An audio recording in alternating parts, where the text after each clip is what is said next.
Hello, everyone. I needed to write and read a very careful intro to this podcast episode as it deals with particularly tricky and contentious matters.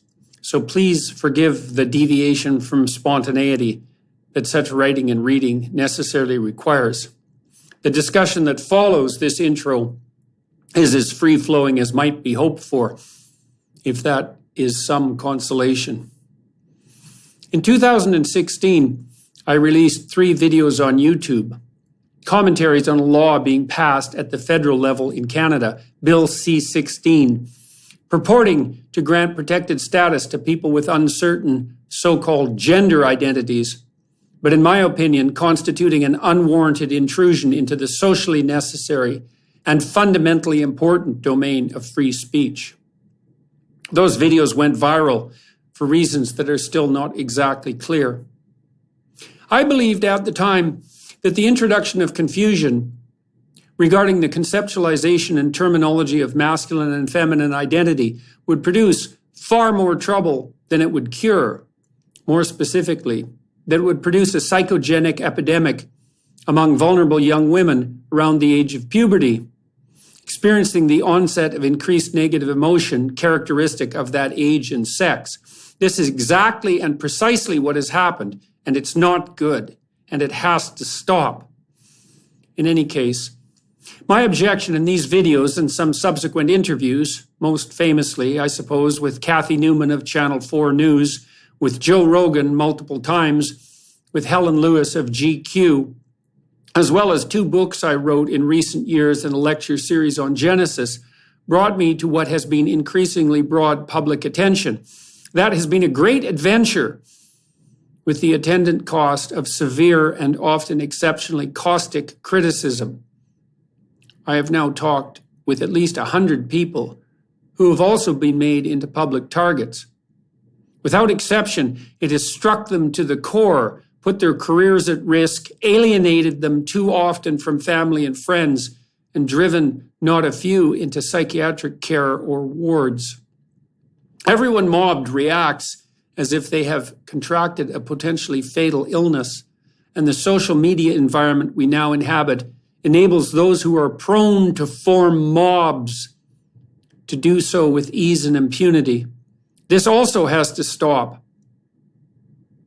But who is at fault? Who should stop? This is a hard question. I've been criticized for my own online behavior. Many people have told me that I've been too harsh, particularly in tone, particularly when reading articles about political or cultural issues that have also been typically published in newspaper form. And I have found myself in substantive trouble as a consequence of Twitter. At the moment, the College of Psychologists of Ontario, which is the governing body of such professionals, has seen fit to launch an investigation into 10 or so complaints. That's 10 separate investigations, by the way, that have been levied against me because of what I have said on that oft pathological snake pit of a platform. Now, it is true that such governing bodies have become appallingly corrupt in recent years on the medical, legal, and psychological fronts. Anyone, anywhere in the world can levy a complaint against me as a psychologist for any reason whatsoever, and I have no right to face my accuser, and the college can make life very difficult for me on the legal, financial, and professional front, as they have done continuously for the last 6 years, even though they have the option of dismissing such complaints as frivolous and vexatious, which they most certainly are. But it is also the case that Twitter suspended my account quite recently for violating their community standards, whatever they are, a ruling which I appealed so far unsuccessfully, as, despite the publicity around my suspension, Twitter has yet to respond to my objection. This does not surprise me. I suspect that the formal reason for the suspension is that I dead-named Elliot Page, which is the act of referring to a person who has decided that they are the sex alternate to their fundamental biological identity by the name given to them at birth and used until their so-called transition. This has become a cardinal sin by the standards of the radical gender-bending social constructionists who have made mobbing a veritable act of expertise. My family has also cautioned me against my Twitter use, believing, with some real justification, that it causes more trouble than good. The evidence contrary to that, I suppose, is that I have nearly 3 million followers who appear to believe that my tweets have some redemptive utility, and the fact that I can use Twitter to keep an eye on the currents in the general culture, learn how the platform works and affects society in a broad sense, and follow the activities of the hundreds of so-called influencers whom I have met and talked with in the last 6 or 7 years. It's a conundrum, as I also find the platform stressful, as the comments, often from the anonymous trolls who specialize in caustic, narcissistic denigration, are almost demonic in their destructive mien. Similar cautions have been directed to me, although much less frequently, about the tone I use from time to time on YouTube, often when dealing with an issue that is also publicly controversial. Some of the contentious issues that we're obsessed with in the modern world, such as pronoun use and the associated blockades of puberty and surgical mutilations, or transformations depending on your perspective, and sterilizations, make me both afraid and angry. Those emotions serve as motivations for writing and public commentary, but their excessive expression produces the risk of exacerbating the political polarization and toxic social media exchanges that appear to be polluting our culture to a dangerous degree. And it's not just people who object to my ideas or even my mere existence who are criticizing. It's people who broadly support my endeavors but have some troubles with the specifics. Here's some examples from 2 high-level corporate C-suite dwellers who fall into that category, both of whom watched my recent so-called message to CEOs. First, Dear Jordan, although I agree with most of the underlying substance of your argument, I'm not sure your approach is as persuasive as it could be. It feels more like a mock fusillade at CEOs addressed to your fan base, rather than a message addressed to CEOs which might persuade them to change their ways. In that sense, I am not sure it will move the dial of the debate. As you say, most CEOs do not have the time for political or philosophical debate, nor understand the deep currents that are driving DEI and ESG. They are hapless victims of long-dead philosophers and economists. But, and it is a big but, they are mostly competent people immersed in the detail of implementing, or not, ESG or DEI. So, the way to get to them is through the details of the flaws in the various ESG taxonomies or the credibility of the grifters peddling this stuff. Second commentary. Dear Jordan, when we first met, I was disoriented by your extension of trust. I knew immediately that I was speaking to a real person. You provide the same experience for your audience. It is a superpower. That superpower could be described as a unique combination of insight and vulnerability. Millions of people trust you because they see raw, unscripted emotion from a real person seeking truth and without the veil of a persona. Ironically, one of your greatest strengths is this earnest generosity with, quote, weakness. I fear the CEO video loses the humble vulnerability from the superpower equation. I found myself hoping the non-judgmental Jordan Peterson would appear. Instead, I got caught in a net of angry, sarcastic judgments. Even with the patience that comes with my respect for you, I could not abstract constructive value from the bitter tone. I found it hard. If I found it hard, I cannot imagine other CEOs would respond positively. I recognize the ridiculous irony of judging you for being too judgmental, but that, in essence, is the problem. The reflexive, defensive response to judgment is to judge. For example, the message fails to contemplate that CEOs may tolerate some noise because we know we can act decisively. It also commits the leftist sin of ascribing guilt to an entire group. Your best lectures are genuine dialogues. You're both teacher and student, clinician and patient, father and son. You are a fellow sinner helping us analyze sin.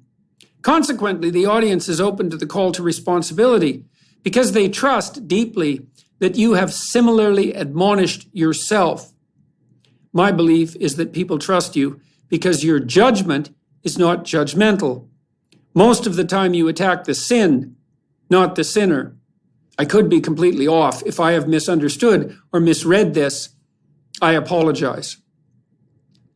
Now, these are very thoughtful criticisms, both written by men who are doing their level best to help me and everyone I am communicating with separate the wheat from the chaff.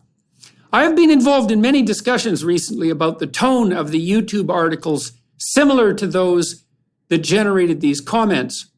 Some people, equally credible, believe that the tone of hypothetically righteous outrage that I adopted, at least partly to harness the anger necessary to broach the topics publicly in the first place, had a clearly valuable place. Others believed, as did the CEOs I cited, that I would be more effective if I alienated fewer people while offering my views. Recently, when reading an article I wrote for the UK newspaper The Telegraph, I tried something different, responding to the feedback I had received. I wrote an equally critical piece, "Back Off, O Masters of the Universe," directed at the consulting company Deloitte, which in May of 2022 released a globalist utopian missive as part of a necessary effort to curb economic growth, to save the planet. I was not very impressed by the Deloitte arguments, or any similar arguments, predicated on the idea that some very real and immediate suffering must be necessarily imposed from the top down on those who are struggling, say, in the developing world, because there is no other way of rectifying the biosphere. In any case, independent of the merits of that argument, I attempted to manifest a much calmer tone, less afraid, less angry. That experiment, which was a genuine attempt to change, appeared to be very successful. I don't believe that doing so softened the points I was making in any real sense, and I produced much less kickback from my consultant compatriots and from the intended audience, who took what I said with more seriousness rather than less. Here are some representative comments taken from a YouTube comment section, notable in this case for its positive nature. First, Mr. Peterson, I still love the videos you've done before and rewatch them on occasion, but this one has exactly the tone that is appropriate to its content. Second, I really appreciate the change in tone. These subjects can be hard to truly hear, speaking for myself. While I do find it important that it is heard, and this more neutral / calm, I'd say factual approach makes it more digestible for me. This in turn makes it easier for me to share this information in a more calm, factual manner. Third, nothing in the message was lost by stating the facts in a calm tone. Thank you, Dr. Peterson, for your effort, for practicing what you preach, for being a good example. Live and learn, we hope. On the Twitter front, things are more complex. I should point out as a bit of background that since I emerged, so to speak, in the public realm, that I have had many good critics helping me maintain my equilibrium and working with me to improve my capacity to communicate. These include family members, my wife Tammy and 2 adult children, Michaela and Julian, who are not afraid to tell me what they think and who provide wise counsel, as well as a stellar group of friends and colleagues who are very competent people and who do their best to tell me when they think I'm deviating, as I often do, from the straight and narrow. These are all people who have some serious concerns about the state of modern society and who hope I'm doing some good and who would like, insofar as they are able, to help me do better. That group includes the 2 people I am talking with on the video to which this missive serves as introduction. Jonathan Pageau, fine artist, deep religious thinker, public intellectual, and friend, and Gregg Hurwitz, author of popular commercial fiction, most notably the Orphan X series, comic book writer, political consultant, former student of mine some 30 years ago at Harvard, and friend ever since. I've been speaking to Hurwitz about everything under the sun during the entire time we have known each other, but in more recent years, that has become more political. I've been working with Gregg, with a group of strategists and public communicators for the Democratic Party in the U.S. for more than 6 years, trying to pull the party to the middle, away from the leftist radicals, with some success. He has been a very able advocate for the more liberal side of the political spectrum and has helped me immensely in my attempts to maintain communication with people who occupy that side, whose worth and concerns I understand. After all, don't the dispossessed require a voice? He voiced a series of objections to some of my recent tweets, including the particular utterance that resulted in my suspension, and we spent some active and contentious time privately going back and forth about the propriety and utility of my actions. I then asked him if he would be willing to do so publicly, to serve in part as devil's advocate and in part as a genuine voice of the centrist left in relation to my attempts to communicate by social media. He had some concerns about doing so. Criticizing me, something that is certainly necessary, brings with it a plethora of risks, including eliciting precisely that mobbing behavior discussed previously that is so unpleasant and damaging. Criticizing me publicly also risks exposing the critic to exactly the same kind of criticism. Can Mr. Hurwitz do a better job while pointing out the inadequacies of my communicative strategy that I'm doing when engaged in such communication? Perhaps not, in which case he ends up in the same boat. But I asked him to do it, and he agreed. There is no way to improve without thinking about improving, and that requires forthright discussion about potential flaws of approach, tone, and content. And I found the back and forth that you will be privy to after this introduction extremely useful. I asked Mr. Jonathan Pageau to participate because he was in Miami with Gregg and I recently, was listening to our private conversation about such issues around the dinner table, and had many wise things to say. He acts in what follows more as a mediator and as someone who is assessing the gist and clarifying, and I would like to thank him as well as Gregg for that. What tweets are we interrogating? There are three, essentially, or three sets. The first involves the process by which the nomination of Supreme Court Justice Ketanji Brown Jackson occurred. I was less than impressed by this process, which was initiated, in my opinion, as the Democrats themselves indicated, with the announcement that it was time for a, quote, black woman to occupy one of the highest judicial positions in the land. Here is a relevant tweet from the Democrats. During his campaign for president, President Biden announced that he planned to appoint a black woman to the Supreme Court. Now, Judge Ketanji Brown Jackson has been confirmed to our nation's highest court. He kept his promise to the American people. This was followed up by commentary from former White House Press Secretary Jan Psaki, as reported by Reuters. This was an earlier tweet, actually. President Joe Biden stands by his pledge to nominate a black woman to the U.S. Supreme Court, White House Press Secretary Jen Psaki said. And then somewhat later, 2022-02-25, from President Biden's Twitter account. I sought a nominee with the strongest credentials, record, character, and dedication to the rule of law. That's why I'm excited to nominate Judge Ketanji Brown Jackson to serve on the United States Supreme Court. To this, I responded, once again on Twitter, 2022-02-25.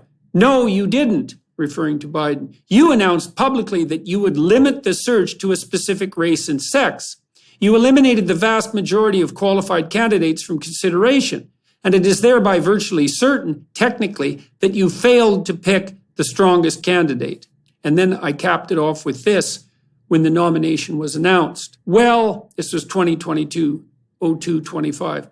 Well, she looks like she can play the part, and that's what matters. Intersectionality rules. Competence is a ruse. This caused a bit of a firestorm, not least among my Democrat confreres, the very people I had been working with to pull the policies of the party toward the middle. Was it appropriate? Opinions vary, as you will find out if you have the interest and patience necessary to walk through the discussion subsequent to this introduction. So that's one of 3 contentious tweets. There were 2 others that we subjected to interrogation. The first involved, of all things, the Sports Illustrated swimsuit cover girl Yumi Nu, a plus-sized model featured prominently on that magazine's most coveted spot. I regarded her photo shoot as a ploy of politically correct pandering cynicism on the part of Sport Illustrated's marketers, as a form of exploitation brought about by the model herself and by those who used her image, and as an extension of the current culture war raging about the definitions of such things as female beauty. And I somewhat impulsively, that's Twitter, made my opinions obliquely known with the following tweet. Sorry, not beautiful. And no amount of authoritarian tolerance is going to change that. This was regarded by some as an entirely justified reaction to some blatant manipulation on the part of Sports Illustrated, and by others as an entirely unwarranted attack on a vulnerable young woman. Gregg and Jonathan and I debate this issue at length. The third tweet, and the message that resulted in my suspension from that damnable but compelling platform, involved Elliot, former Ellen Page. I was unimpressed, let's say, given the current psychogenic epidemic raging in relationship to so-called gender identity, with Page's decision first to surgically alter his or her body with the collusion of the relevant physicians, and second, to trumpet the results of that alteration in an extremely public manner, thus potentially enticing fragile young people to incautiously seek the same hypothetical cure. This tweet resulted. Remember when pride was a sin? And Ellen Page just had her breasts removed by a criminal physician. This may be very popular and unpopular. In any case, it is all this that is the subject of the following YouTube discussion. I would ask all of you watching and listening to have some patience, if you will, as the conversation progresses, and to remember that both Mr. Hurwitz and Mr. Pageau were willing to put themselves on the line publicly to help me learn and help me improve my consequent public presentation. I titled the episode with the term apologia rather than response to my critics, or heaven forbid, apology, because apologia has a very specific meaning. Here is how the Merriam-Webster dictionary defines the word. Apologia means matter offered in explanation or defense. Apology usually applies to an expression of regret for a mistake or wrong with implied admission of guilt or fault and with or without reference to mitigating or extenuating circumstances. Apologia implies not admission of guilt or regret, but a desire to make clear the grounds for some course, belief, or position. The most famous apologia in history was offered by Socrates when he was condemned to death. Defending himself, he turned the tables on his accusers, demonstrating very precisely just why he was feared, hated, and sentenced to die. A more famous missive has rarely, if ever, been penned, and I would very much recommend its reading. It's very short. To those watching and listening, I don't claim to have reached Socratic heights in my defense, but do hope that the public discussion will help shed some needed light on the manner in which I might conduct myself better in such matters in the future, and perhaps have some broader educational and moral significance. In closing, in relationship to this intro, I want to sincerely thank both Jonathan Pageau and Gregg Hurwitz for having the courage to engage in this conversation. I hope that their efforts are understood in the spirit in which they were offered. On to the show. I'm sitting here today with Gregg Hurwitz and Jonathan Pageau. They're two colleagues of mine and two friends, and these things are very tricky, and so the way you think them through is to take a look at your own behavior and to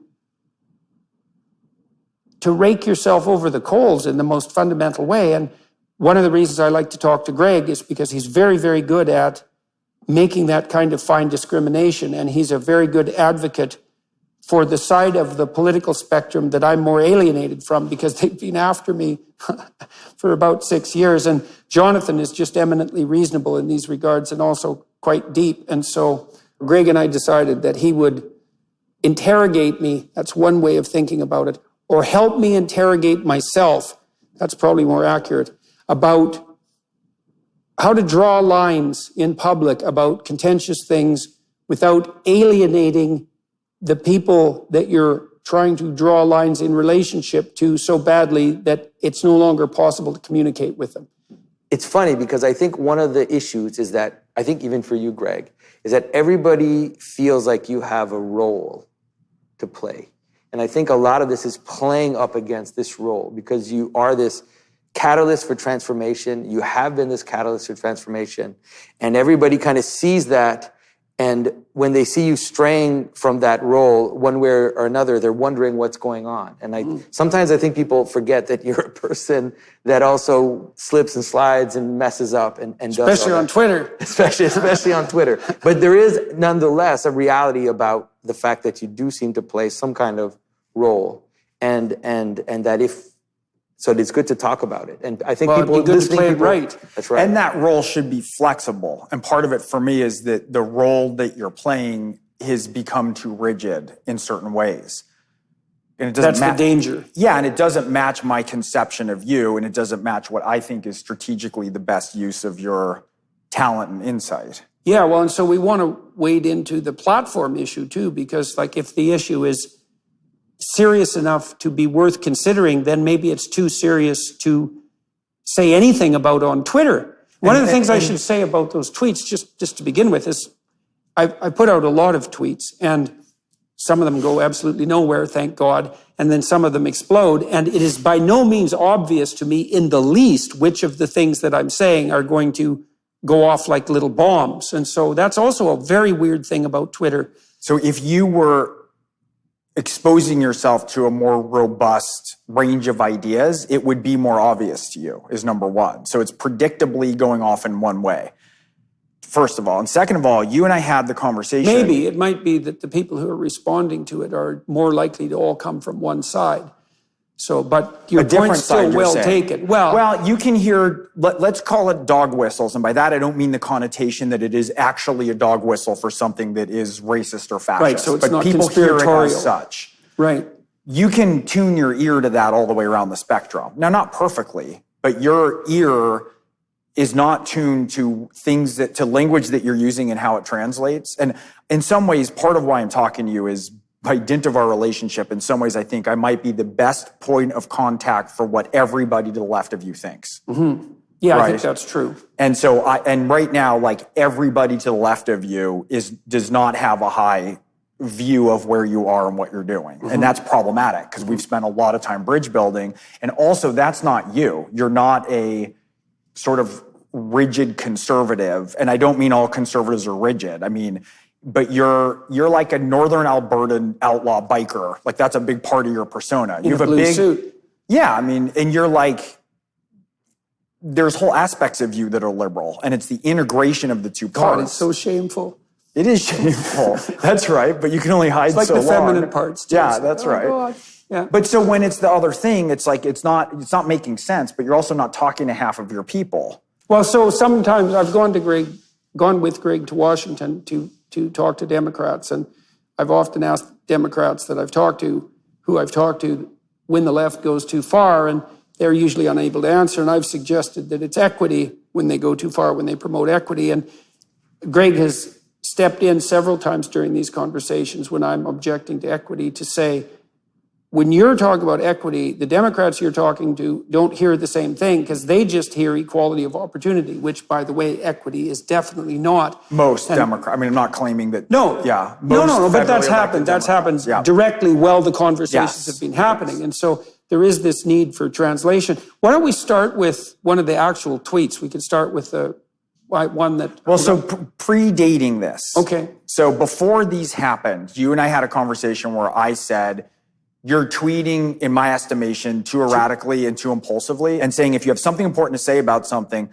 like, say, maybe Islam or like race in America, right? It requires a little bit more. Like if you're going to pick on these like small topics with no complexity, you should take more time and do it as an op-ed, right? And when we've talked about it, I said to you, because you said, look, I've been thinking about it forever. And I said, how long did you think about these 3 tweets? And your answer was about a second. You know, that's Twitter, right? Twitter is the place to think. And so that's another issue is one of the things that happened when I got kicked off Twitter. I could have been outraged by it, although I really wasn't.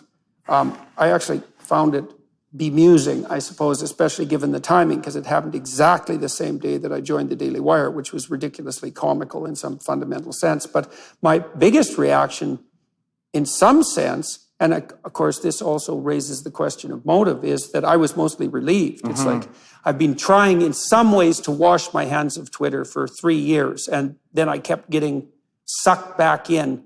And I'm not trying to make excuses for that, by the way. I'm trying to figure it out. My family has asked me to stop using Twitter sometimes, or said that it might not be good. And I was torn for 3 reasons. Is that I use Twitter to follow a lot of the people that I know, like 500 people, to kind of see what they're up to. I used it, at least to some degree, as a topical news source.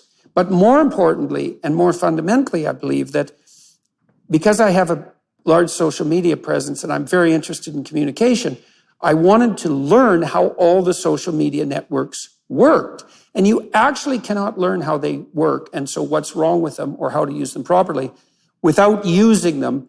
And to use them, you have to subject yourself to the errors that go along with them. And so as a diagnostician, because I've talked to Jonathan Haidt and to Steven Pinker about the pathologies of social media networks, and I can't figure out how they're pathological unless I use them. And the problem with that is that if they're pathological and you use them, then you get sucked into the pathology. And so I couldn't just, because lots of people wrote me about the tweets and said, well, I never use Twitter and I don't know why this is a problem. And if you were a good person, you just would ignore it completely. It's like, yeah, fair enough. Like that's a possibility, but it's certainly not obvious. I think anyone on Twitter who has a phone is addicted, me included. And I have to. You said Twitter really did you in during the last election cycle. I can't be on it in any way. And I don't think you know what you're doing when you're on there. You're talking to troll farms from St. Petersburg, and you're talking to algorithms and AI. You're talking to trolling. Like, you don't even know what you're doing. Well, you're also talking. Even when you're engaging with the people you think you're following, they're not fully in control of why they're in there. And so it's like this video game that you're playing. And in the video game, then you're impetuously engaging in ways that can be insulting without having the humility to come out of it and go, oh, wow, I was off in my corner of the internet and I said this thing in a game circumstance that had a real world declaration, the context of which didn't make sense to me but means something else. Let's talk about it. It doesn't mean you're wrong. There's another element of Twitter too that's peculiar in a very deep and horrible way, is that, first of all, I don't remember how many million followers I had, but lots. And so there are many millions of people who are in the potential database of recipients of my messages. But like 1 in 1,000 of them is having the worst day that 1 in 1,000 people is having. And that might be the person who's responding with a comment if they're not a troll from St. Petersburg. And how many did Elon say are trolls? Well, who knows? Right. That's partly why he didn't buy Twitter. So you're in there playing a game where you're being manipulated constantly by AI, and then it's the tail that wags the dog. Because Twitter on its own, if you look at the skew of how many people post, the percentage of Americans who post, the percentage then of Americans let's just talk America because this is what some of this is engaged with now. Yeah. But then the percentage of them who post the most often, and then what's fake and influence, like you don't even know what you're engaging with. No. Well, it is insanity. That's a huge problem because it's a biased sample that looks like a community. That's right. And it's biased in ways you don't understand. Right. And then it's even worse because it's biased towards the narcissists and the psychopaths and the Machiavellians and the trolls and the AI farms. Right. And then it's even worse than that because it's biased to promote the worst of their utterances as fast as possible. And you don't need help with that. Like, you've spent 6 years tied to a cactus with the worst elements of the left kicking you in the face for 6 years. Like, you don't need more exposure to the worst of anonymous troll people as generated by AI. No, and I can see what it does in the back of my mind. And this is part of the reason that I'm worried about the situation that we're in right now, is that I can see the desire for mayhem emerging within me as a consequence of being exposed to this kind of narcissistic, caustic element that just runs riot on Twitter. And what happens in part with your responses, to my mind, is it starts to be dehumanizing about the other side, not in a soft, liberal-y sense, but meaning you start to talk about the left as a monolith. And it's like, it's not a monolith any more than when you say, and we should start with Justice Jackson. Yeah. Because she had one answer that you didn't like. And fair enough, right? Yeah. So, well, we could go through that. So I don't remember exactly the specifics of the tweet, but I can set up the context. So when the Biden, and correct me if I'm wrong, when the Biden administration moved forward with the Supreme Court Justice nomination, the way they did it strategically, and you and I had been working with the Democrats for a long time at this point, the way they did it strategically was something like, it's time for a woman and a black woman on the Supreme Court. And I thought, Jesus, you guys, you already hung her out to dry, because the right way to do that, even if that was your goal, was to say, it's time for a really qualified, proper candidate on the Supreme Court, and then to move forward with the search, and then to say, well, look, we found this person, and isn't it lovely that she has these great qualifications and also has these other elements of significance? And then she's set up for success. And so I thought that was just dismal and ridiculous. And I think the way I reacted to it in the tweet, I also think about this statistically, because if you eliminate men from consideration, then you've reduced the pool of applicants who are qualified by 50%. And then if you reduce it by ethnicity, well, in this case to the black population, you reduce that 50% by another 87%. And so now you're down to 5%, 6% of qualified candidates. And the probability that you're going to find the most qualified candidate in that pool it's 5%. You could, but it's very unlikely. And so I also found that, given the importance of the position, I also found that annoying. When I pointed it out that the candidate pool had been restricted to you, you said, well, you don't understand that in the previous nominations, there were all sorts of restrictions that were equally as intense for equally political reasons. So let's talk that through just for a sec before we get to the issue of what's a woman. Well, I said to you, you're not an expert in race in America, and it's evident from the way you're talking about it. And you should approach it with more humility, especially as pertains to blacks in America. And I also said, you're not an expert in the Supreme Court, like by a long shot. And you said, but I'm an expert at selection criteria. That was your answer. And I said, fine. So instead of angry, like tweet warrior Jordan, you can do an assessment of what has pissed you off about this selection process. But then it was also the strategic issue, because I was also annoyed. I thought, well, Jesus, guys, even by the lights of your own moon, let's say, you screwed up here because it was strategically foolish. You hung your candidate out to dry right at the beginning, and that was part of the irritation. Why did you not speak up when the last three candidates going through on a short list from multiple conservative think tanks and operation? Like, everybody knows the short list that's being considered by Trump. That's cut the field immensely. But one short list is ideological, political, and what is your opinion based on my politics. The other is literally just gender and race. Okay, so I would argue in some regards, so let's go to that then. It's gender and race. Reagan said he wanted intersectionality, man. He wanted to say that Sandra Day O'Connor, he said he needs to appoint a woman. So nobody's like home sobbing about that, right? So for a balance of the court, I don't think that he should have done it. I don't like that Biden did it. I think he should have done it the way you did it. And I was outraged strategically, and I was frustrated morally. So you have a list of people who have a certain ideological orientation, and you're saying that's fine. To my mind, I'm saying it's fine. No, you're saying it's less. It's different. It's just different. Do you think it's different worse?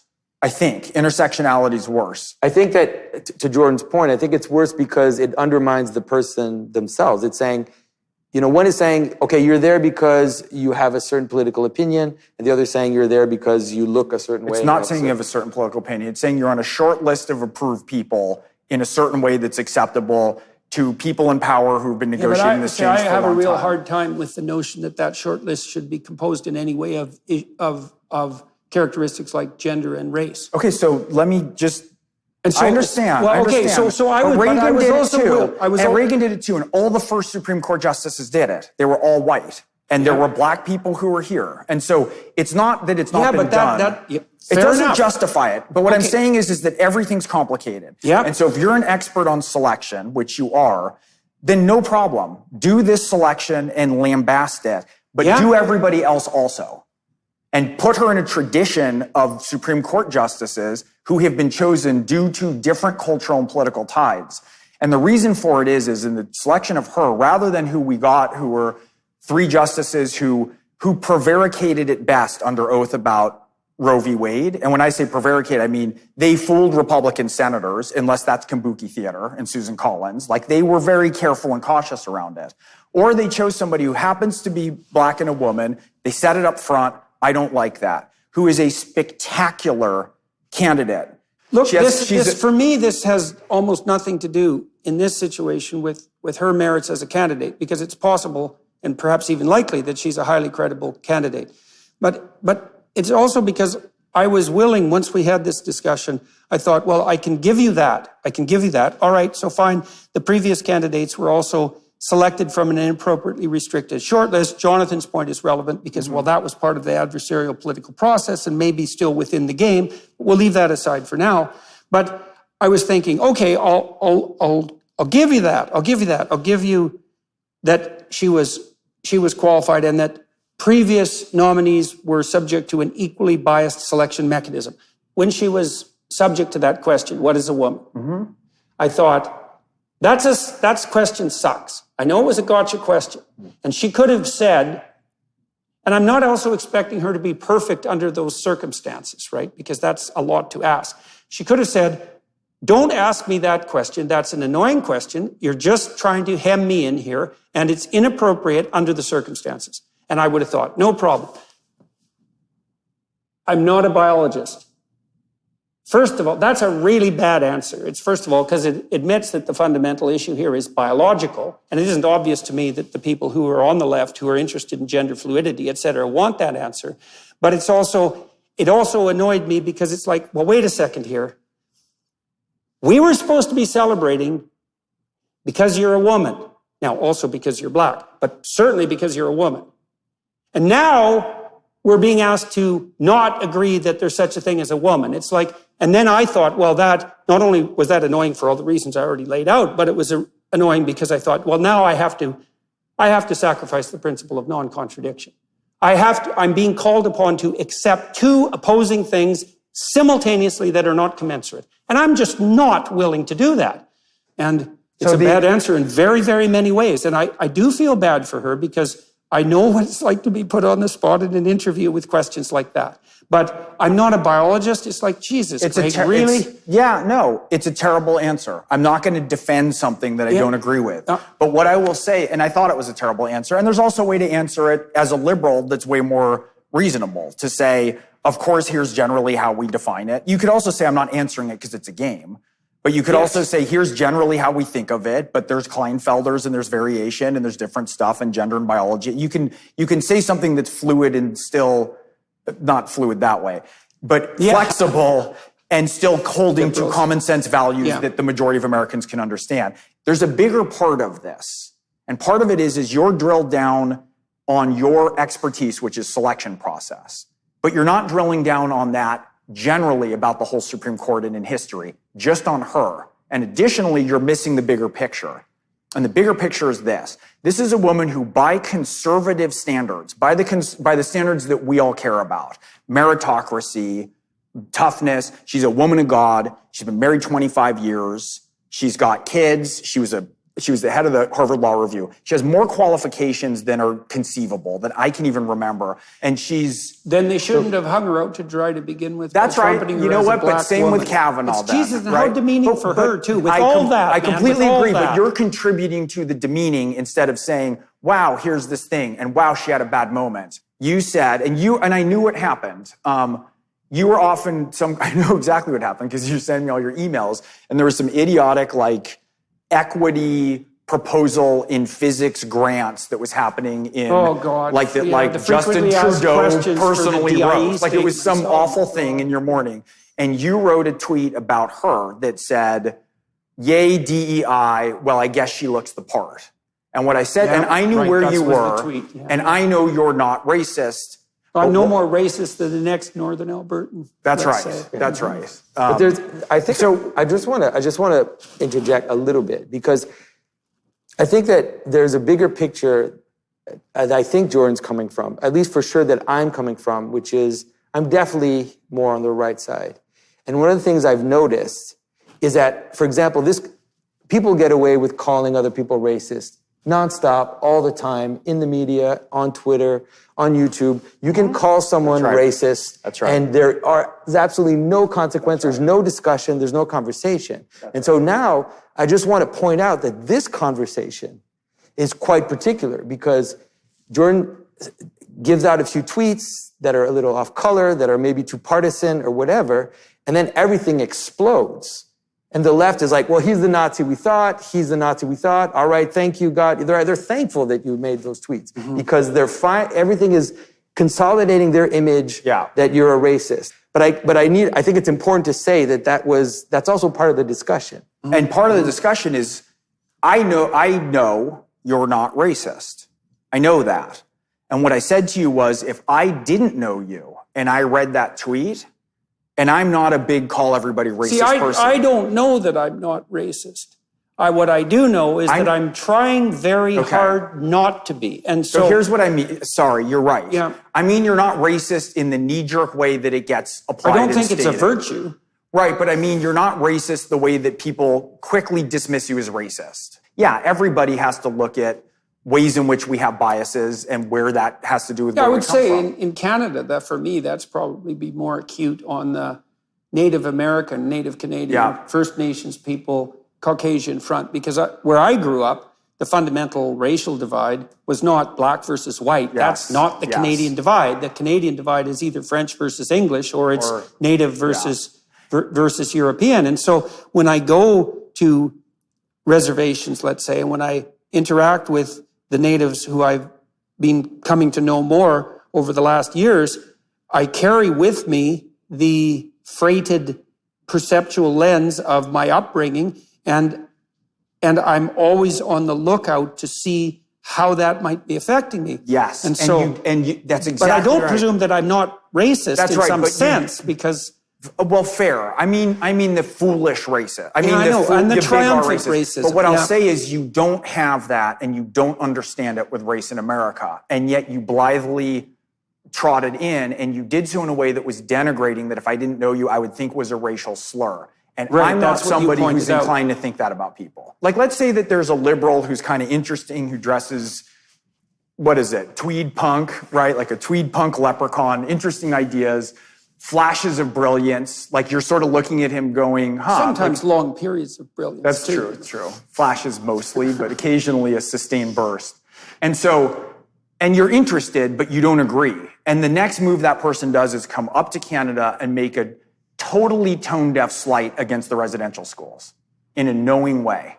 I would say you coming into America with your lack of knowledge and expressed interest in race in America, and choosing to make a comment by tweet about race in America was ill-advised. That is missing anything that sounds like dog whistles to reasonable people, including me if I didn't know you, to go, that's a slur.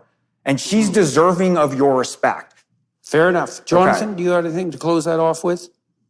No, I think that the feeling I get right now, I don't know, Gregg, I feel like we're really falling into a lot of detail and into a lot of weeds in terms of this particular thing. I think my perception is that there's a bigger issue. Like, there's a bigger issue, which is the manner in which, for you, as someone who's definitely more on the left, and your relationship with Jordan, and how in his public kind of coming out, you have felt like until then, he was able to speak both sides and to speak reasonably to both sides. And although I think Jordan's probably more conservative than you are, but you felt like he's honest, he takes it seriously.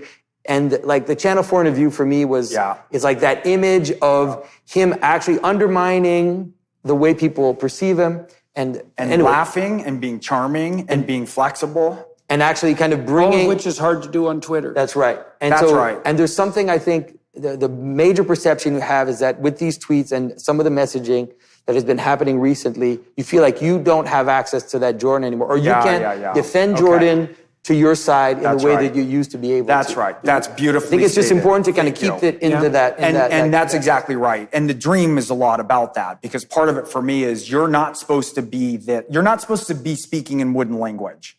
You're not supposed to be speaking. Well, let's go to the dream then here. So this is a strange thing to do in the middle of this conversation, but it makes sense. Like, one of the things I did learn as a clinician, and certainly in my own marriage and in my own life, that often, if you are fortunate, during a time of query and crisis, let's say, indeterminacy, now and then you can get a dream. And if you're lucky, the dream will reveal things to you that are part of the answer to that problem. And that's not that surprising, because dream is a form of thought, and the dream thought is trying to solve problems. And so it just turned out that when Gregg came here, he had a dream, which is a very comical dream.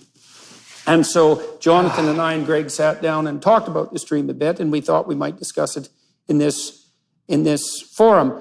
One of the things I learned from Jung, and I believe that this is true, is that dreams are the voice of nature in the deepest sense, and they don't lie. Now, you may not be able to figure out what they mean, because the dream is trying to figure out what things mean. And so you have to translate the dream just like you have to translate a work of literature. But the dream at least has that sense of objective truth in the deepest sense. And you can really rely on it. So do you want to lay out the dream a bit? And then, Jonathan, you had some really good... This is so funny. It's like, it's like for a liberal.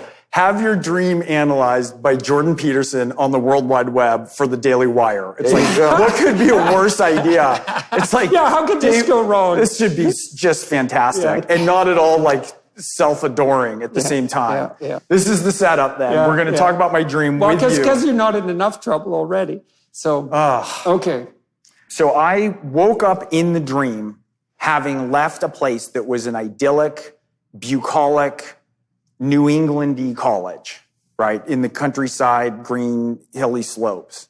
And I'd already left there, but I lived there in a dorm room. It's a dream humanist tradition in some real sense. That's right. And you're comfortable there and like it. I love it. Because you were a real student. And what's interesting is I think of that as liberal, because liberal arts education, which is the most, like it's the... And I thought of Hillsdale. Right, but it's also conservative because it's little c and little l, and that's what they look like. It's the actual union of the two traditions in the highest sense. It's a cloister where you can explore ideas. And so part of this is it's like, so the best of conservatism and the best of liberalism, when they live together in that way, it's perfect. Yeah, it's the humanities. You bet. So that's where you worked. Yeah. Right. And so I'm in a forest, and it's dark and nightmarish, and it's stark, and it's like dead branches that cast long shadows, and I'm walking through it. Well, that's a great image, because the dead branch is the dead wood that should burn off, and it's casting a long shadow, so that ties into the whole shadow issue. And it is dead branches that cast the longest shadows and grip at you when you're walking through the forest. And so that's a great image. That's right. And so I'd love to take credit for it. So as a writer, I'm like, yeah, it's wonderful, but it has nothing to do with me. But so then I arrive at this place, and it's so interesting. And it's like, so this is all offensive, but we're going to talk it through. So you're there, and you're like hillbilly you. You're more hillbilly you than you are, I should say. It's a different gradation of hillbilly. And you're still dressed in your like Boston Celtics leprechaun outfit, but it's like I don't really like it when you reduce Northern Albertan hillbillies to American hillbillies. I think that's kind of demeaning. We're our own kind of that was his experience. That's the dream. By the way, hillbillies are great too. So it's like, it's denigrating, but like, I want to make sure like no hillbillies should be harmed in the making of this dream, because like, I'll hang out with hillbillies all day. So anyways, but it's like bad and it's degenerate. And you had a great point on this. And you're there, and you're in like overalls suit. It's like tweed overalls. It's so funny. It was so funny. And everyone's all around, and it's very like participatory, and everyone's kind of partying around. And I was And I got there. You said there was a deliverance element too. Total deliverance. Yeah, people are like incestuous sex. And yeah. The whole hillbilly catastrophe happening in the backwoods. There's a hillbilly. There's a Jordan Peterson like hillbilly. Yeah, it's going on. It's like a festival. But people are playing stuff like a cello made out of like forks and strings and like everything's homemade, and it was sad. And as you said, it's like, well, that's harder to make than you think. Like you could try and make a cello out of a fork and strings, but it's a mess. And you're walking around and you're your inquisitive self, like where your hands are behind your back and your brows furrowed, and you're paying attention well when you're paying attention well. But it was performative. And I was mad at you when I was there. And then you said something that I don't remember, but it was denigrating to me in a way that it was, I wish I could remember it, but you basically said something that was like trying to call forth in me an imposter syndrome, that I'm acting in ways that I don't belong and I should be embarrassed, and that I'm embarrassing myself and I should watch it. So it's an accusation of something like hypocrisy, something like that. Imposterism. I'm not as good or where I think that I am. Yeah. And I was really mad at you. And I was mad at you on two fronts. Actually, I was dream mad at him the whole next day at the seminar. Like, to keep you apart. Like, he showed up. I'm like, you were the worst. You're like, yeah, I was dream mad at him like the whole day. It still hasn't fully worn off because you were horrible. But so I was mad at you for two things. One of them is when I got there, I was like, yay, Jordan's here. This is going to be fun. This is going to be an adventure. And that's the first rule of our friendship, always. We always have fun. And we always laugh. Unless things are really shitty, and then we can at least make fun of it in an irreverent way that makes it somewhat tolerable. Like if there's a health thing, or like we've been through plenty on both sides that have been awful, but we're still funny. And it still is. I'm funnier than you, but we're still funny. Yes, that's true. Funnier looking. Okay. I have to disagree. Greg is sadly funnier than you, Jordan. I have to conservatism, my friend. I just don't know what to say. You're all like locked in. Yeah. You don't take as many swings. Right. It's sad. But so it wasn't like you should be safe. That's not my relationship with you. You're not like you're not a safe space for me, right? In any way. But you're fun and you're adventure, and you always have my best intentions in mind. Even when we're fighting and even when we're arguing. And you didn't. And I was like, that's not you. And I knew it right away. And by the way, that's also what you're worried about at a deep level. Yeah. And the Daily Wire thing also brings that up, because that's right. People have been wondering, what's going to happen?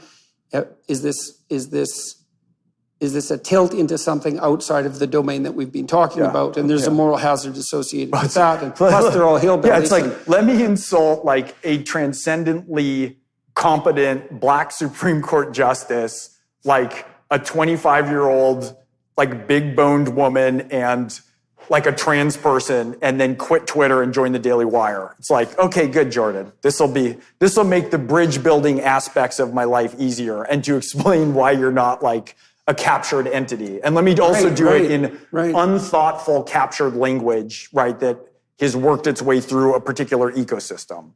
And by the way, Daily Wire, I don't have that bias. Like I've met Ben. But they're also concerned about that on the Daily Wire front. I mean, part of the reason that we joined forces is because they want to escape from the narrow partisanism. And this is a conversation we could have in good faith with Ben and Andrew Clavin. And like they could be here. This isn't us talking behind their back. Well, obviously not behind their back. Well, yeah, since they're all here. Yeah, right, thanks. Peering down. I forgot about them. That's right. Yeah. Well, this is so weird. Okay, so back to the dream. So I was really mad at you.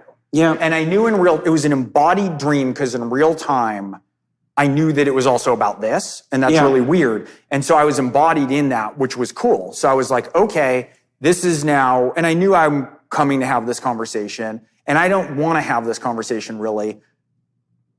I need to have the conversation, but I don't necessarily want to. Yeah. Because I prefer talking to you privately. Yeah. I think that there might be more good that comes from this. Yeah. It exposes me to a lot, which I'm not fearful of, but I want to make sure that it's worth it. Right? And I also I'm not certain that this isn't performative in the same way that I'm critical of you after when you got kicked off Twitter and everything turned into like the Kardashians of Twitter who have big prefrontal cortexes. Like, I don't like that whole game. But so part of what happened was I was So I knew that the dream was this same thing. And I also knew when you came at me for the imposter syndrome that it hit me and it hurt the way that an insult hurts. Like it shuddered me. Like in boxing when you take a full blow, but then it wasn't real. Like it couldn't touch me. I felt it in full and then I went, you're wrong. You're not you. I don't have that in this. I might have it in plenty of other things. Plenty of other ways I might be a fool or be as of yet undeceived about the ways that I think I know more than I do. Yeah. But it's not this. And that's why you didn't have my best interests in mind. If you've done that plenty on things that I don't know, and fine. Yeah. Right? Like Yeah. let's get it out. Let's muck Yeah, but around that was the fear in the dream, is that I'm criticizing you and not acting in good faith. That's right. So we're in amongst the hillbillies partying away. And you're your focused, attentive self. But as I'm watching you, I'm realizing, one, that it's performative, because I'm looking at it because I look where you look often, right? And to some extent, vice versa. If something's like really of interest to you and you're focused. Okay, so I got something popped into my mind about that. Okay. You know, when I was a kid, I hung around with the more delinquent guys. Not that there was any shortage of them in Fairview. And there was a reason for that. I mean, first of all, I was intellectual and I was small. And because I was younger in my class, I also had a harder time on the athletic front. And so there was a bit of compensation in that, I would say, to hang around with the tough kids, the tough misbehaving kids. And I could do that. I mean, it had its costs, but I could do that. And there weren't a lot of alternatives as well. It's a very small town. And so there might be a part of me too that has a proclivity to want to appeal more to that rough and tumble, working class, rough edge of the world, which I also think is a plus. I mean, I think you have that to some degree. We do, and one of the things we've been talking about is the fact that I swear too much. I'm a crime novelist, right? And in certain circumstances, it's very much part of my parlance, and I don't think it's as usefully updated when appropriate. Yeah, I as think it could that's be. right. Well, I also think that it's been good for you in many, many senses to also have had some appeal to the military types and the police types. Because that doesn't help with the swearing part. No. Yeah, fair enough. I've just learned all the best stuff. But no, totally. But so there can easily be a part of that that's a pandering. And an inappropriate pandering. And I don't. So but those the are real. performative element. Yeah. The dream is putting me forward as inappropriately performative in relationship to the dream character's viewing criticism the of beautiful, you. like fork cello. And so I'm looking at it, and then I have this realization where I'm like, Jordan, like the hillbilly incest fork cello, it's just not that fascinating. And like, what am I doing here? We should be paying attention to something else. And I usually pay attention to what you pay attention to, because it illuminates meaning or a discussion point or a fruitful disagreement. And I just realized there's no life here. This is kind of dead. Well, that's that incestuous motif, you know. So one of the things Jung talked about, he has a whole symbolic chapter on this about the place where only like mates with like. Well, Jonathan, you should jump in. So I think one of the things that I've been thinking about is to understand, let's say if we think about right-left as a basic category, the way that you talk about it, which is conservative and then more liberal and more open.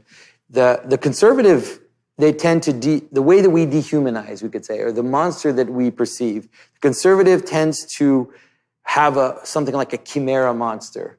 Things that don't go together, the idea of something which is strange, which is unrecognizable, something which is fluid and mixed, and a mixture of categories. That's what they see as a monster. That's what they see as the monster. That's what they project as the monster.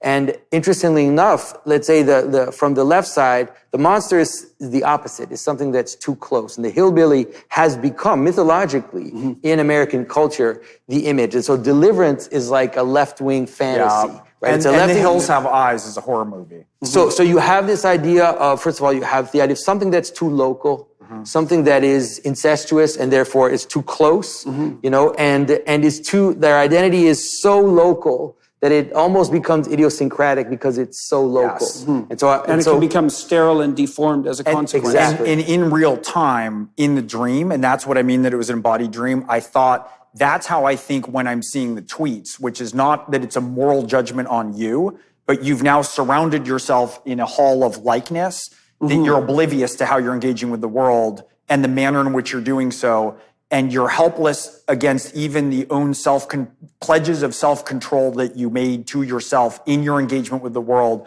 while you're simultaneously lecturing about ethics and Christ around the world. And I thought, that's wrong. And when I try suboptimal, at least. Suboptimal.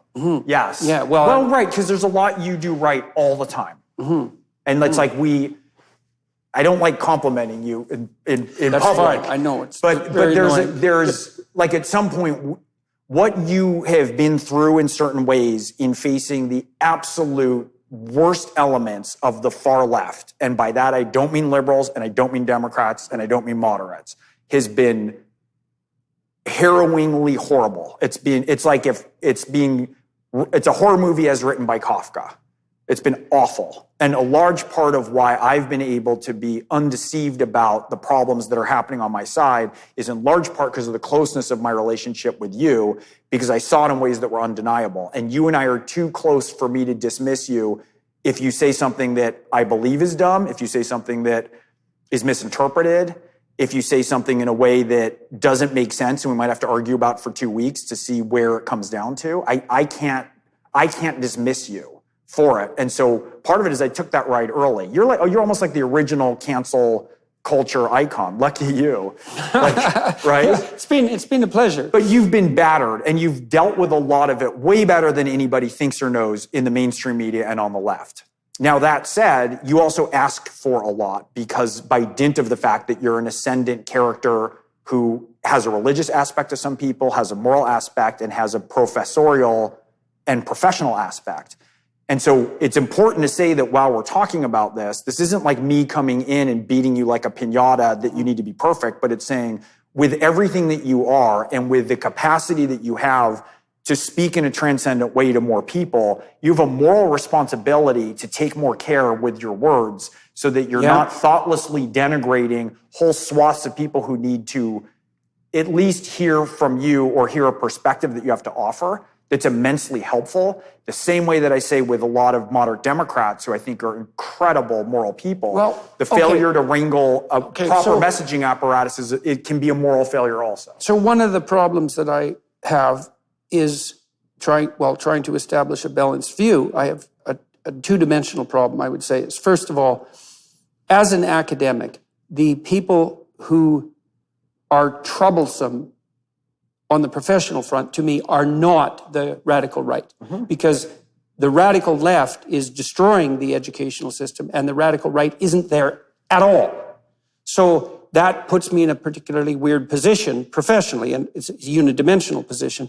But then I would also say that the people who have come after me most effectively and most continuously, although there's been some of that on the right, that's never really been very effective.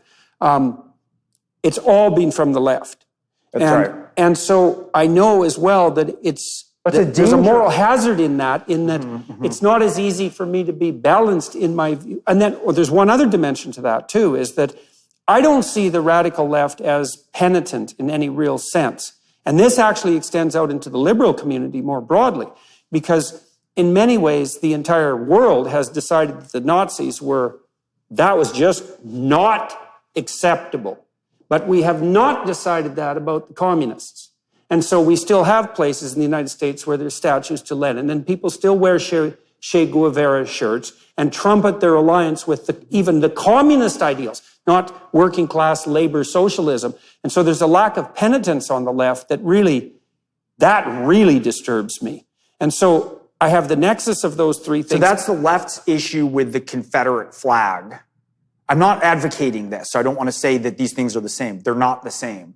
But there's a lot of ways that the imagery of symbols move both ways, but it is not the ascendant on the thing one hand, it's in Confederates academia. 200 years ago. On the other hand, it's like the 100 million people that were dead because of communism, not even 40 years ago. 100 years ago, but it's America's original sin. But there's definitely, I mean, the trucker protest was a great example where there was one Confederate flag at the trucker protest. The media talked about it for months. There were communist flags at the counter protest, every single one, and no one noticed. No one says anything. Here's the hammer and the sickle. And part of it is like Canada is different, and that's also one of the things we talk about all the time. Is it's like Canada has different ascendant forces that are problematic, and I'm not comparing it. And that was what made it even worse in Canada. It's like Well, even if it was a Confederate flag, that's actually not a Canadian issue. So not in any fundamental sense. And I don't see any sign on the left of penitence. Jesus, it took the social psychologists 70 years to admit that there was such a thing as left-wing totalitarianism. I know. And still, it's a narrow part of the field. It's like, oops, well, maybe it's there too. Yeah, you think, really, you think. And it's part and parcel of the problem of the left. And it's in the universities. They won't draw boundaries. And it's where, yes, but in different ways, the right won't either. Yeah, but they drew a boundary between them and the Nazis. And the left has not drawn a boundary between them and the communists. I know it's harder, too. I understand that it's harder. I don't think it is. I do think it is. I think it's harder because the thing about the communists is that they promised universal benevolence. And the Nazis never did. No, they said, no, this is for the Aryans, right? And so there's a transcendent promise in communism that's not there on the Nazi front. That's just liberal conservative. Conservatives come in the front door. We talked about this last night. Like the conservative gone wrong when they're of the right is a big guy with a club who comes in and smashes stuff. And it's like, it's definable. You know what it is. Liberals, when it goes wrong, is like a swarm of paper-cutting mosquitoes that like shred you to death. And those are the two variants. And if you're one kind of makes sense. And if you're of a mob of paper-cut shredding mosquitoes, they think that's their only chance and justification to go up against the other one. And of course, we don't want either of those things. And so of course it devolved that way, but it doesn't matter that if they're promising universal benevolence, if that's not what's happening, it doesn't matter. It doesn't make it harder. We also have to understand too that whatever's bedeviling our country, our civilization, if we reduce it to the partisan, then we let it win, because this network of ideas that's tearing us apart has its tendrils up everywhere. And if we can say, well, it's only on the left, then it wins, because it can hide in that. And if we say it's only on the right, it wins as well. And when you are off what I think of as your calling, you're not being transformative. And what you're being is all of a sudden you're like feeding these kind of red, right, talking points, moving out in language that doesn't sound like you, and denigrating the opposition in a way that I think is bully-like. It makes you seem mean and small and petty and bully-like. And also, that's the problem with going after a single individual, too. And we'll get to that with the swimsuit talked about. Right, because there's all these have different things that I had very different reactions to all three of them. But also what it does is that it eliminates your ability to differentiate the other side. And so when you start ranting about the Marxist, the Marxist socialist, like it's a rant and it's not you. It's like it's captured language and it's like, okay, sure, I can do an equal rant about the worst aspect of the furthest right and how they're racist. It doesn't have any bearing on the conservatives in my community, my friends who were in the military, my friends who were born again Christians. I mean, I can keep ranting a whole list of the worst of the right. But it's making them a monolith. Yeah. And you pull the individual into a monolithic thing and you don't differentiate them. And you don't want people doing that with you. And we don't want people doing that with you because we need you to discern them. So you're called out in the dream by my hillbilly self for your moral failings, but you don't take that personally. And then I feel it, and then I go, you dismiss it. So I'm not taking you personally, and then that's really sad for me. Okay, so then there's the next part of the dream. The next part of the dream is you're going off with your licentious hillbilly orgy, and people are like pairing off and going to rooms, and I get offered like a hillbilly woman, and it was amazing. So, and I had this moment, like a first reaction where I'm like, I'm married, I don't cheat on my wife, I'm not going to go to a back room with a hillbilly. But then did have a second thought where I was like, also, the hillbilly women are not very attractive. So I was slightly relieved and slightly terrifying. So like it wasn't as purely an act of virtue as possible. But nonetheless, I was like, no, it was clear morally. And it also was clear that it was other in a way that was scary, would be the non-funny part to say it. Like, I don't want to tingle in that. So you weren't going to mate with what was incestuous. That's right. Yeah. And there was that kind of motif of creative union. So that you were offered the temptation of creative union with what was too close an incestuous bond, and you said no. Yes. Right. That's too far. That's a line drawing. As I'm here in this amazing company that I've been in for the last week. Like, that's interesting. Right. Well, because you were concerned about coming down here because, well, this is part and parcel at least in some sense, of the Daily Wire operation. Go ahead. You also, I think you forgot to mention that the dream, the place where you were. We're getting there. Yeah. Okay, sorry. So that's okay. But yeah, I'm glad you're on that. So then I'm in a house it's a bare house. And the closest thing that it could remind me of was, I went to Albania at one point, and there's these mansions that were built by like Russian oligarchs to escape, and then they ran out of money. And they're these big platform, concrete, like shells of mansions, but they're never given life. And it's got that Eastern European like graveyard of something that would be grand from like the ruins of the Tower of Babel. Well, and also like they're weirdly bureaucrat. They're trying to be majestic, but they also could be like the central bureaucrat for ducting, right? Like they have these weird like. Anyways, and so it's a house like that, and it's on tilt, and it's concrete, and there's water that's flooding up the bottom of the house. And everyone's going off to have sex in the various rooms that are also cabins on a ship, and the ship's grounded. So that's also extremely relevant, right? Because that's an image of a decayed civilization. Is the house is collapsing, the waters are rising, and in response, everyone's going off to their own rooms to have sex with incestuous partners. And that's the polarization, right? So it's a great image. And another indication. Or as we call that, Monday night. No, I'm just kidding. Yes, exactly. And then I'm also aware that it's a grounded arc because it's on tilt, like when a boat comes up. Yeah. I always think about like the image when Beowulf's boat comes back, right? And it comes in crooked. And so I'm aware of that. So then it's a bit of a blur. Okay, so it's on a tilt because, because it's crooked. So the house is crooked, the house is falling, the house is filling with water. Arc. It's like, this arc ain't gonna rise. Right. Right, we need arcs to rise generally when there's a flood. Yeah. This one's not rising because all you people are off having hillbilly sex. Hey, I'm not in the dream, wait a minute. Pageau's getting pulled in. By the way, this is the next icon carving that we need. It's like, it'll be like your Hieronymus Bosch painting will be like the hillbilly arc orgy. Out in the margins. Yeah. Okay, so then basically that's the state of our civilization. Yeah, it's dismal. It's dismal. Then you come after me and you're yelling after me. It's more deprecations.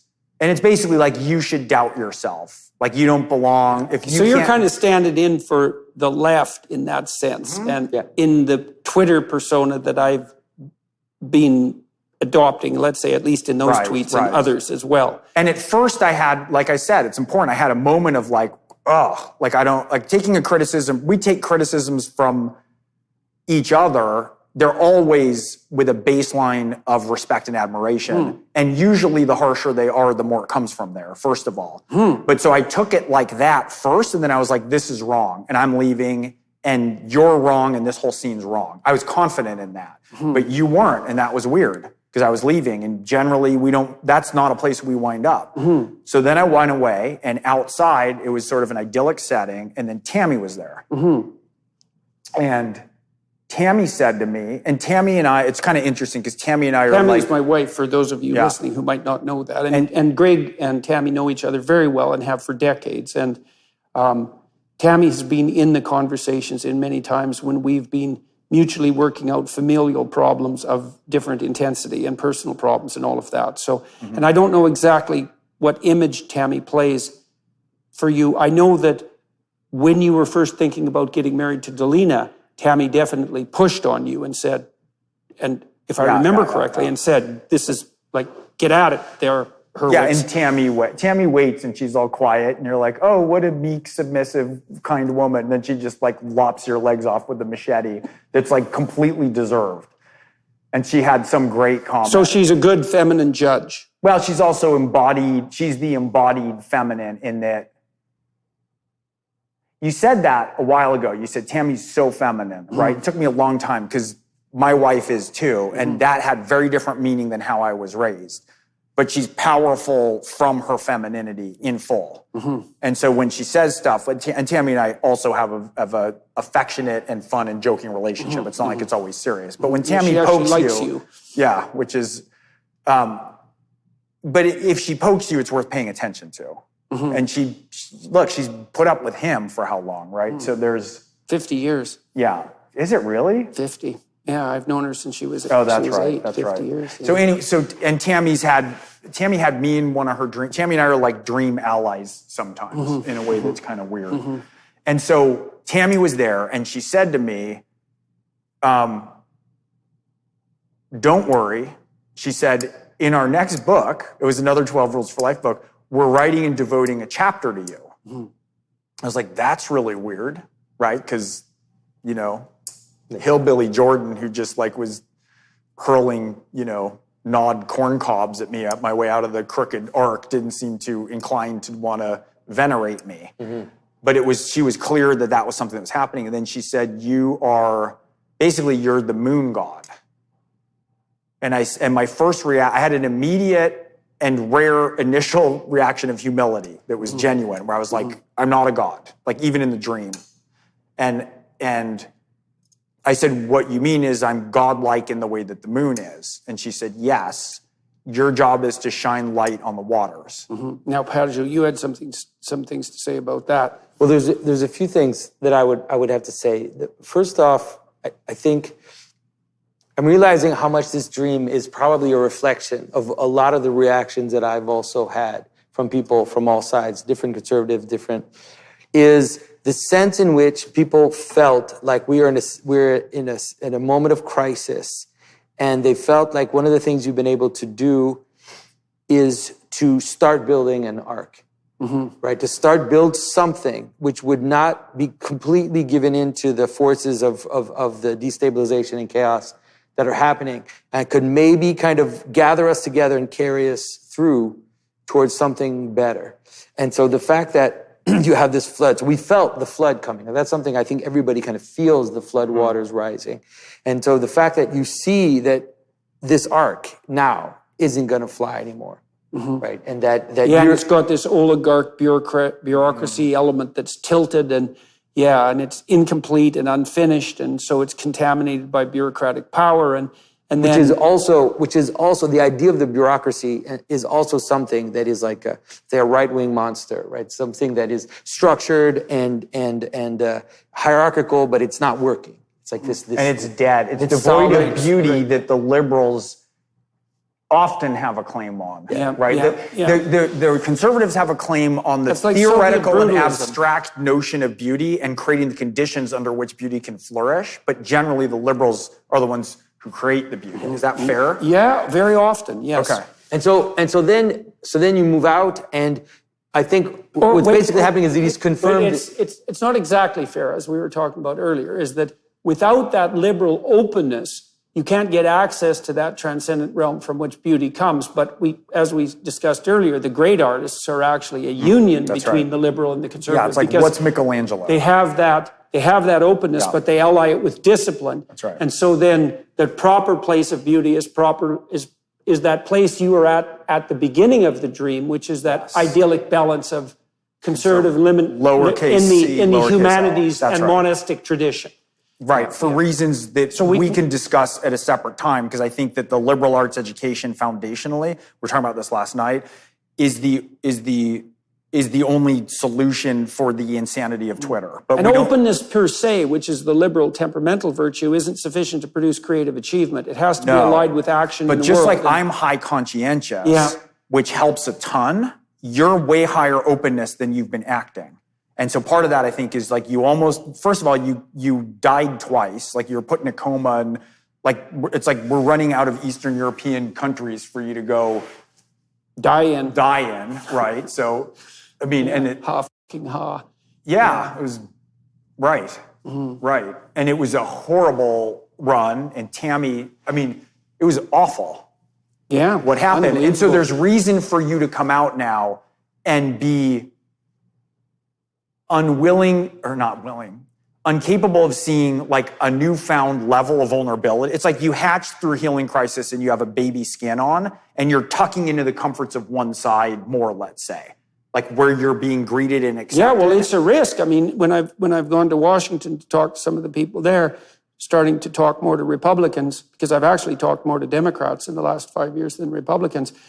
Even the Republicans I'm talking to say, don't get co-opted by the Republicans, because then you're just another Republican, and it's not like they're a dime a dozen, and we need great Republican leaders, but that's not whatever I'm doing, whatever that might be, is just going to be a reduction of that. Well, and this is but part it's of the also diagnosis. tempting because, well, one of the things I have noticed is that when I'm talking to conservative types, I have to tread much less carefully, which is weird, right? Because the liberals hypothetically are the open types. But when I'm talking to Democrats, I almost always feel, and so do they, that we're both walking through a moral minefield all the time. Though it's exhausting. It is exhausting in a particular way, though don't underestimate the extent of openness and minefield walking for me in my life to be able to get to a point that I'm surrounded with people in a whole weekend. And I'm not talking about my community. My community and family, conservative and liberal, we're squared. It's not relevant. But in a public way of new voices, for me to get to a table with like James Orr and Douglas Headley and Stephen Blackwood, that's not, you don't just roll into conservative town and get greeted with that. There's a lot of... Coming from where, though? Is it the conservatives who are coming after you for that, or the liberals? Yeah. Are you more afraid of the liberals that they're going to judge you for talking to conservatives? Both ways. Okay. Both ways. The worst I've gotten, the worst anti-Semitism and deprecation and dehumanization has been from the right when I've appeared with you and with women. Right. There's no doubt. Well, and I should say, but too, the left I went is no joke. And so for me, it's like I take arrows in the back coming to the conversation. The conversations sometimes are difficult. And then I take arrows in the back from them, sometimes going back, taking arrows in the face as I'm going back. Yeah, and look, definitely. Who cares? I'm not saying well, that. You do care. You do care. But what I mean hard. is it's hard on people. It's hard. But what I'm saying is like, it's hard to establish a group of competent, intelligent, ethical people who don't think like you. It is hard, but it's still contingent on you to do. Yeah. And it might be hard in certain ways that are specific to liberals, which I get because I see that all the time. But there's also different ways that it's hard with conservatives. Yeah, well, the problem, too, is you get tired. Yes. It's like one of the reasons I think that it's a relief to me to talk to people when it's not a minefield with every bloody word. Right. Because it takes so much effort to negotiate that. And I know that I know that it still has to be negotiated because the alternative is conflict and war. So, but the temptation is there, right? There's minefields a lot, though. Like, I could hit a lot of notes wrong with this group. Not now with, like, you and I have a relationship now that's, like, we understand it, and it's not, and Blackwood too, and Orr too, right? But I could hit a note wrong and find myself in a bunch of where you can tell that happens because it immediately descends into the political. That's right. Right. And then all of a sudden it's not a good I'm talking to somebody conversation, who I have great regard for, and I'm like, oh, this is dead language coming at me now. Yeah, that's those dead branches that cast a long shadow. Yeah. And so it's hard all the way around. You've had You've had a very difficult run in ways that are unique to you that I'm not trying to draw comparisons to. But well, there's a moral hazard in that because it's hard to keep equanimity in the face of that, especially when it doesn't quit, it doesn't stop. That's right. And so what's hard is then I have 10 lawsuits against me right now on this front. That's like 10's a lot. It is. And when you're in the jaws of a kind of Kafka-esque crushing of your, like the bureaucratic state having you in its teeth with this power of the state behind it is dizzying and terrifying and resentment-inducing and outraging. Yes, and it evokes like a murderous fantasy as a response. Yes, it's like, keep it up, guys, and see what happens. So here's the transcendent. That's not good. So here's what you keep tacking to, and imperfectly is fine, and that's what we're talking about. But what you're tacking to is if you're traveling around literally the world to talk about Jesus and to talk about the rules for governing one's life and navigating complex change, then you should be, I believe, more open to hearing when there are things to me that are obvious missteps. I should be as open as possible. Well, obviously, that's also why we're having the conversation. You should adjust to it, and that requires humility. And part of what was hard for me with the pride comment you made for Elliot Page was it was like, you're humble in all the ways that matter to me, but like, you have pride. It's like, that's like, call Elliot Page dumb is a more suitable insult from you. It's like, you don't want to run around accusing people of pride.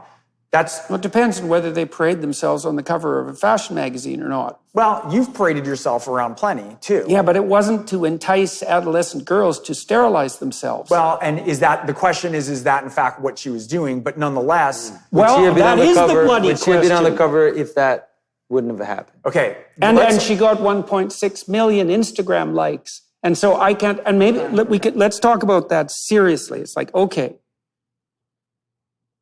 I cannot believe as a clinician and as a psychological observer that one of the consequences of that parading wasn't that at least one young woman decided to sterilize herself.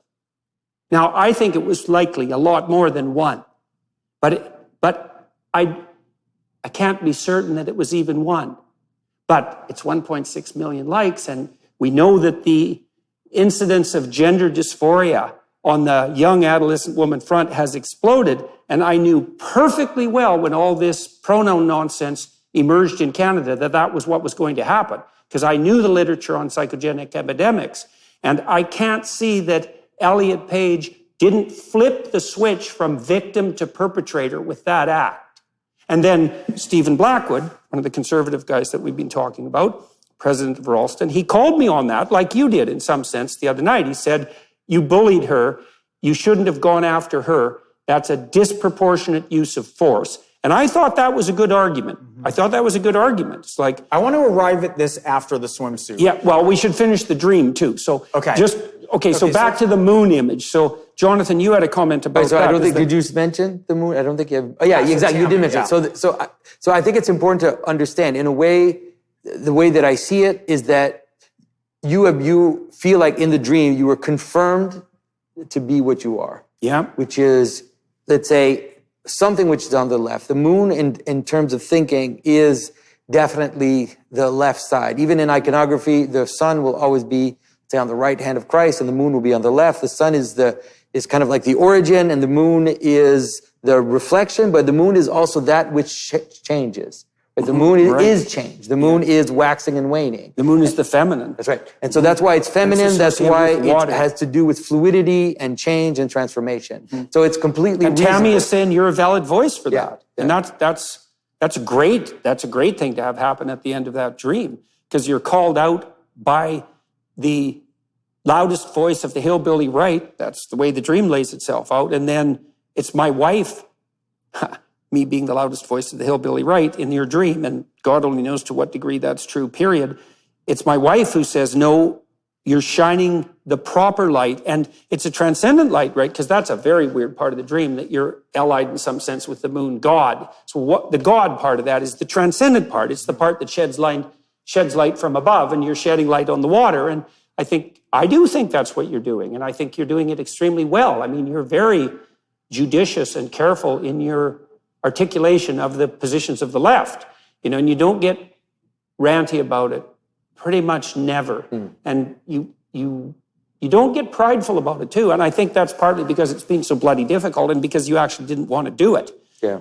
But I think the whole... And it's good that Tammy validates that. It's amazing, actually. I'm so glad that I have such a self-congratulatory dream. Like, this worked out very well for me. Because if we did the one that shows that I'm like impotent and crippled, and we did that one, and but it is something to really take heart from, because the dream is very positively inclined towards what you're doing, and it's not that it gets there easily, right? It goes through the whole deadwood corruption of Western civilization, incestuous hillbilly the thing catastrophe. I'll say is that in the dream, when I was joking, saying I had like a rare but immediate moment of humility, I was positioned in the dream with humility, and it's not. That's useful because the feeling tone of the dream did, you have dreams where you're like the conquering hero. That has to be the case, because if in the dream you had elevated your status to moon god, let's say, by a narcissistic acceptance, you can be absolutely bloody sure that would have been accompanied by catastrophe, because pride goes before a fall. That's right. And we talked about the great Denzel Washington line to Will Smith that I think about a lot with you, where he said, right when you're at your greatest, the devil comes for you. Right. And so I've been thinking about that a lot, and thinking part of our conversation now with your transformation through literal death, it's where are you going to be now? And part of me is Henry IV's over. Like it's time for Henry V, right? Some of those things have to be left behind in certain ways. Some of the roughnesses of youth. Yeah, well, and maybe Twitter is one of them, because, and it's very convenient for me. And so my response to the Twitter ban wasn't of moral outrage. In fact, it was,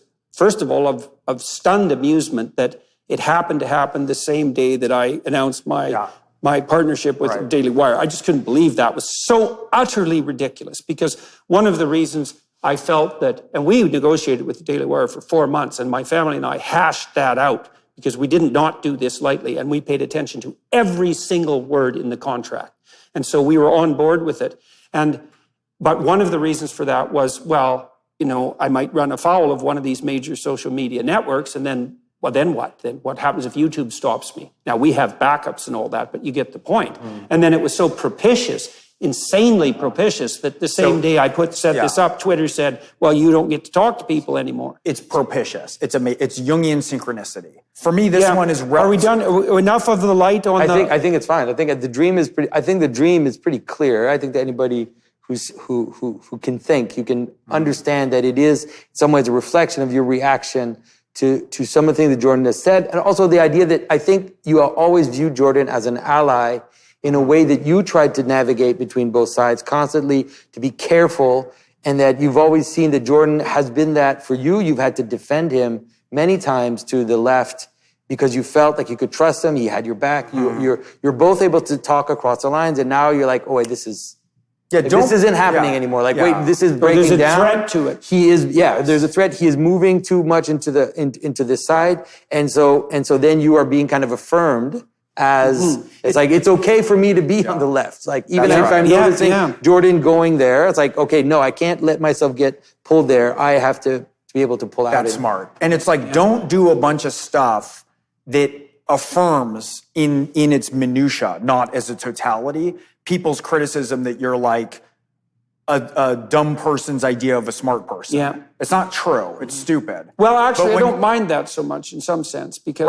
There's a positive side. Yeah, but what I mean is, and this has to do with your role. And for me, it's like, in your area of expertise, like it kind of boils down to what we're talking about with the Supreme Court justices. It's like... So I don't get to say offhand things even if I'm irritated on Twitter. Something like that. Well, that could be, right? And maybe nobody does. Jordan, like, the thing is, the image that I have in my mind is, let's say from the outset, you said something like, we're going to create a new university. We're going to create something. And then everybody was excited. And so now here comes Peterson Academy. You feel like this is possible. Yeah. Jordan's going to be able to pull the best people from everywhere and is going to be able to create a university where people are able to say the truth and talk across lines, and everybody's excited.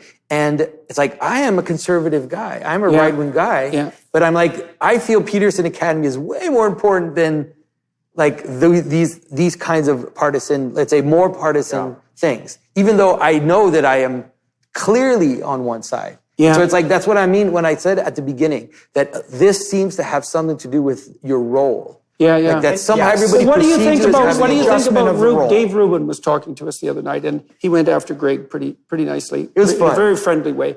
But Rubin, who is more partisan and more provocative and plays that role, like Shapiro does, for example, although they both play more than that role, but they certainly play that role. Rubin's objection to Gregg's criticism was that, well, there is a time and a place to be caustic and to be critical and to draw distinct lines, and he didn't particularly feel sorry for the swimsuit model, who we haven't talked about that much yet, or for Elliot Page, because he felt that it was the right time and place to point out that that wasn't appropriate. And there's a lot of noise and trouble associated with that, but that in itself doesn't mean that it's wrong.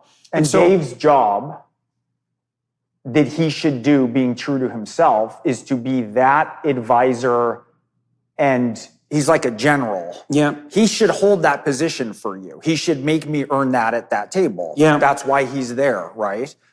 And he should also advise you in that way so that you don't tilt too far. And so everything, he said everything, I was like, I actually completely agree with a lot of what he said about... Yeah, well, that's also why you're willing to use wit and humor, too, because it's not like you cut that out of your life. Well, and Dave either. Dave's stand-up. Yeah, exactly. Right? So, okay, so we can figure that out, even if we disagree on a bunch of stuff. And, Usually what I tend to disagree with on a bunch of stuff, by the way, is what people say on Twitter more than who they are, which is also worth saying it, because it's like, really?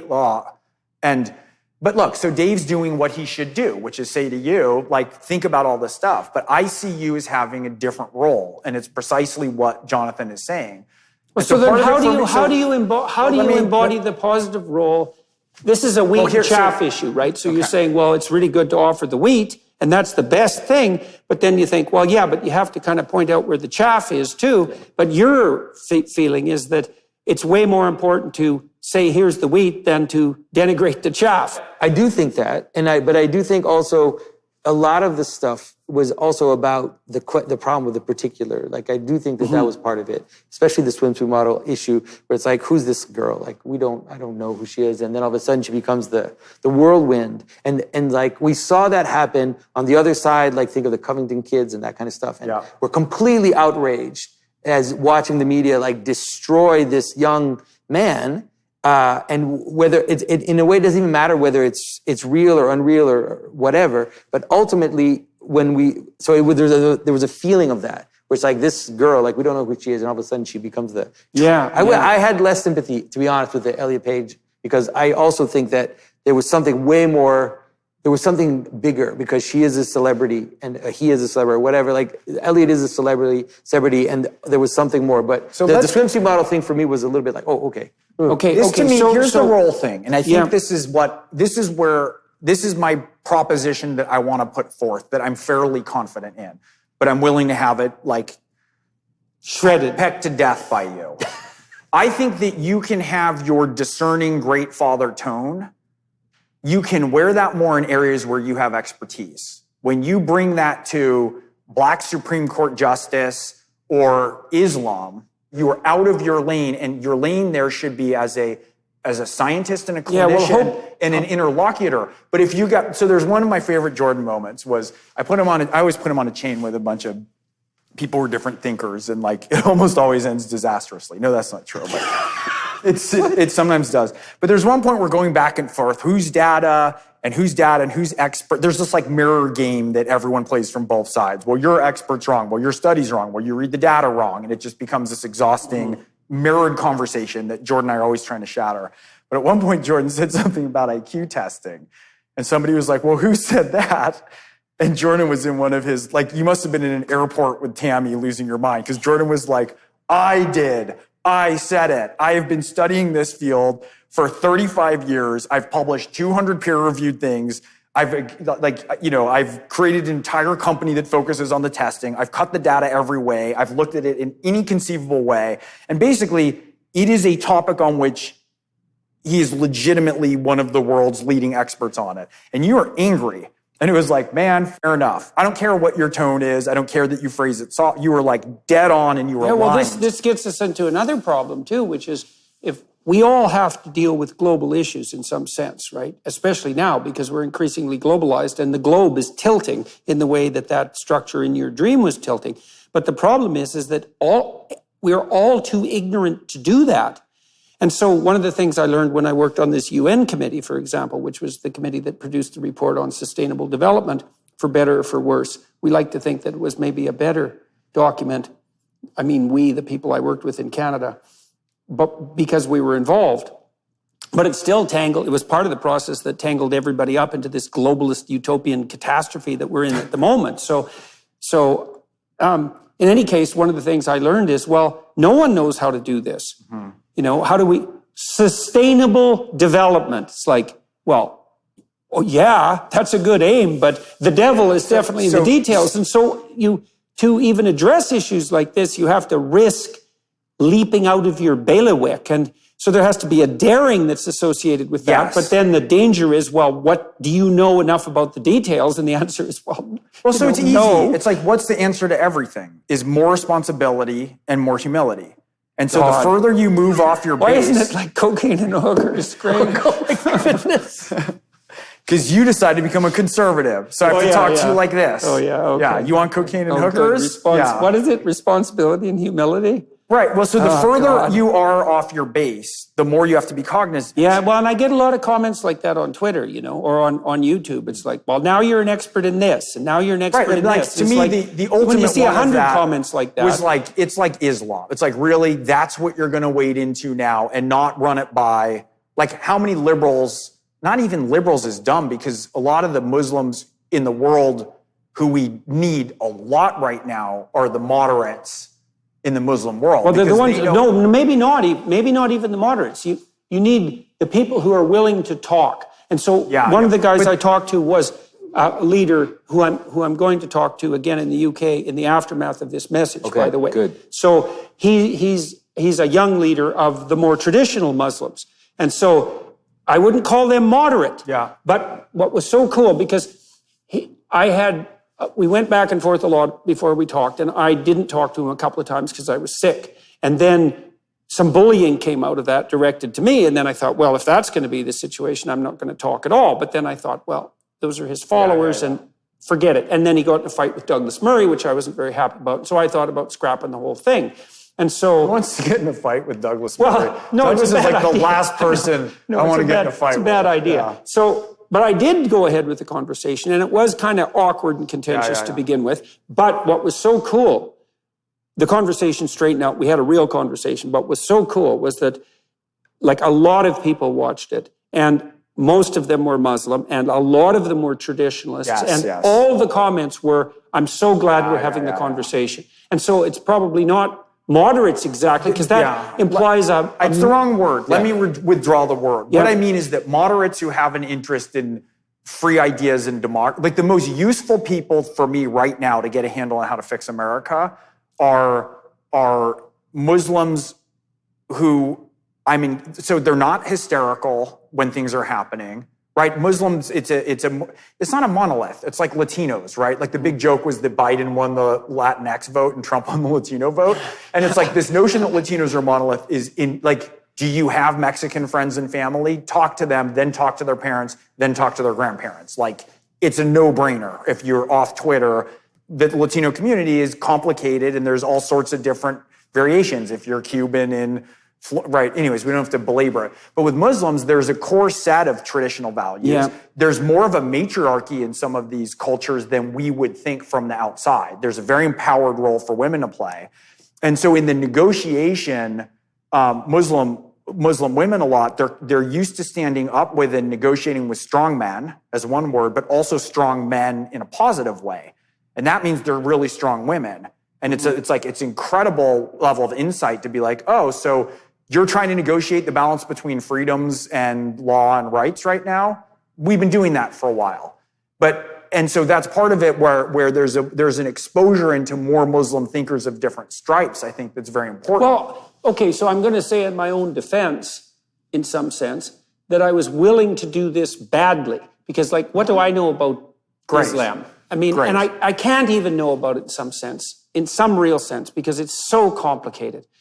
And to delve into it and to become a master of the Quran. I mean, I'm not a master of the Bible, for God's sake, you know? Yeah. And so I've had these conversations that span the Islamic spectrum in some sense, because I talked to Ayaan Hirsi Ali, obviously, who I really respect. She's a hell of a woman. She's incredible, and certainly from one perspective, but like to be completely admired for her courage and clarity and intellect and strength. Like, it's staggering. All right, and then I talked all the way through the Islamic political spectrum, let's say, to Muhammad Hijab, who's on the traditionalist end and who debated Ayaan on my daughter's podcast. Yeah. And so I've been trying to open myself up to as wide a number of views as possible. I just want to say one thing, is that I think that there's a whole I'm going to talk to Muslims even if I do it stupidly. But there's a messaging and a context which seeps back in, which has something to do with the dream, I think.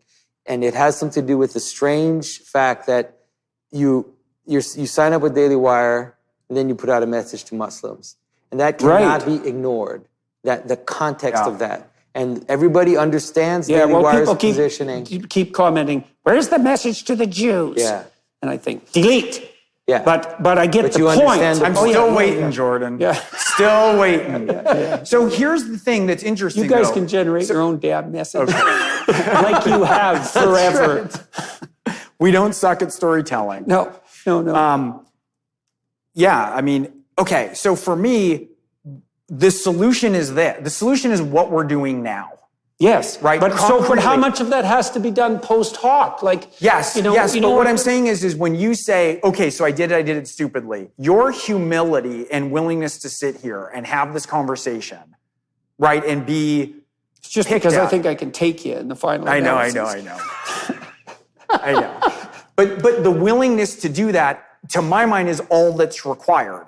And I want to go through the other two tweets because I do think that I would also say, look, there's suggestions that I would have about what type of positive movement you could make on these three fronts. But all that it is that you can progress boldly and be a fool because the fool precedes the master and then accept with humility that you should have had greater responsibility, and then you make a correction. Well, I don't think there's any other way of doing it than that because you're going to have to foray forward stupidly. This part has been missing. And it's been a drumbeat of one side of. That's exactly why we're having the conversation. That's right. And so I knew it was missing. With the Elliot Page front, and I know we're going to get to that in a minute because we still have to return to Sports Illustrated. No, Pageau, you're dying to do that. But like part of what I said to you was, well, why aren't you going after women who get double D implants and enter porn? Yeah, right. And your answer to me was, well, they're not causing a wholesale industry of whatever to happen. Right, but they are fomenting a porn revolution that's decimating sexual behavior among young people. And that was my point to you. Yeah, it's like, absolutely. okay, so fine. Do you want to come in a context that feels holy roller-ish, even against something that is fair and that is problematic and doesn't have nuance and doesn't have lines? She's a 25-year-old woman with 11,000 followers. The hard rule is if you have billions of views and millions of followers, you don't denigrate what her body looks like on her specifically on Twitter, which is asymmetrical warfare, and then complain that Twitter's mean and retreat from it again. Mm-hmm. Well, it's a funny thing too. Yeah. The second part of that, I think, is the most relevant part, is because the way I handled it made it look like the reason I went off Twitter, hypothetically, which I didn't exactly do, was because of the blowback from that. And that wasn't actually the case, but that was definitely a communication problem on my part. I mean, it was part of the case. You'd already said you'd be off. So you're like, I'm going to be off. I'm bigger than this. Then you came in, and you're like the bad guy in Revenge of the Nerds. Like, who goes in and there's like the big bone girl having her moment at the prom, and you're like denigrate and humiliate her and then left. Yeah. If your point is to Sports Illustrated, look, what you're doing, you're Sports Illustrated. You're supposed to celebrate the athletic body. If she wants to go be a model for the next Rubens, good on her, right? She's having her own moment in the sun right now, and maybe there's some pride in it, but she's 25, and I promise you she's not more prideful than you or I at 25. So she's making her own choices around this and trying to navigate the difference between beauty and self-esteem and, what would you say, health and athleticism in her own life in a way that makes her feel whole in a society that's insane. And the responsibility for the society being insane is partially us, because we've failed to define those terms sufficiently. So she's 25 and confused about that a little bit and taking a moment where she feels good. She participated in her own exploitation. She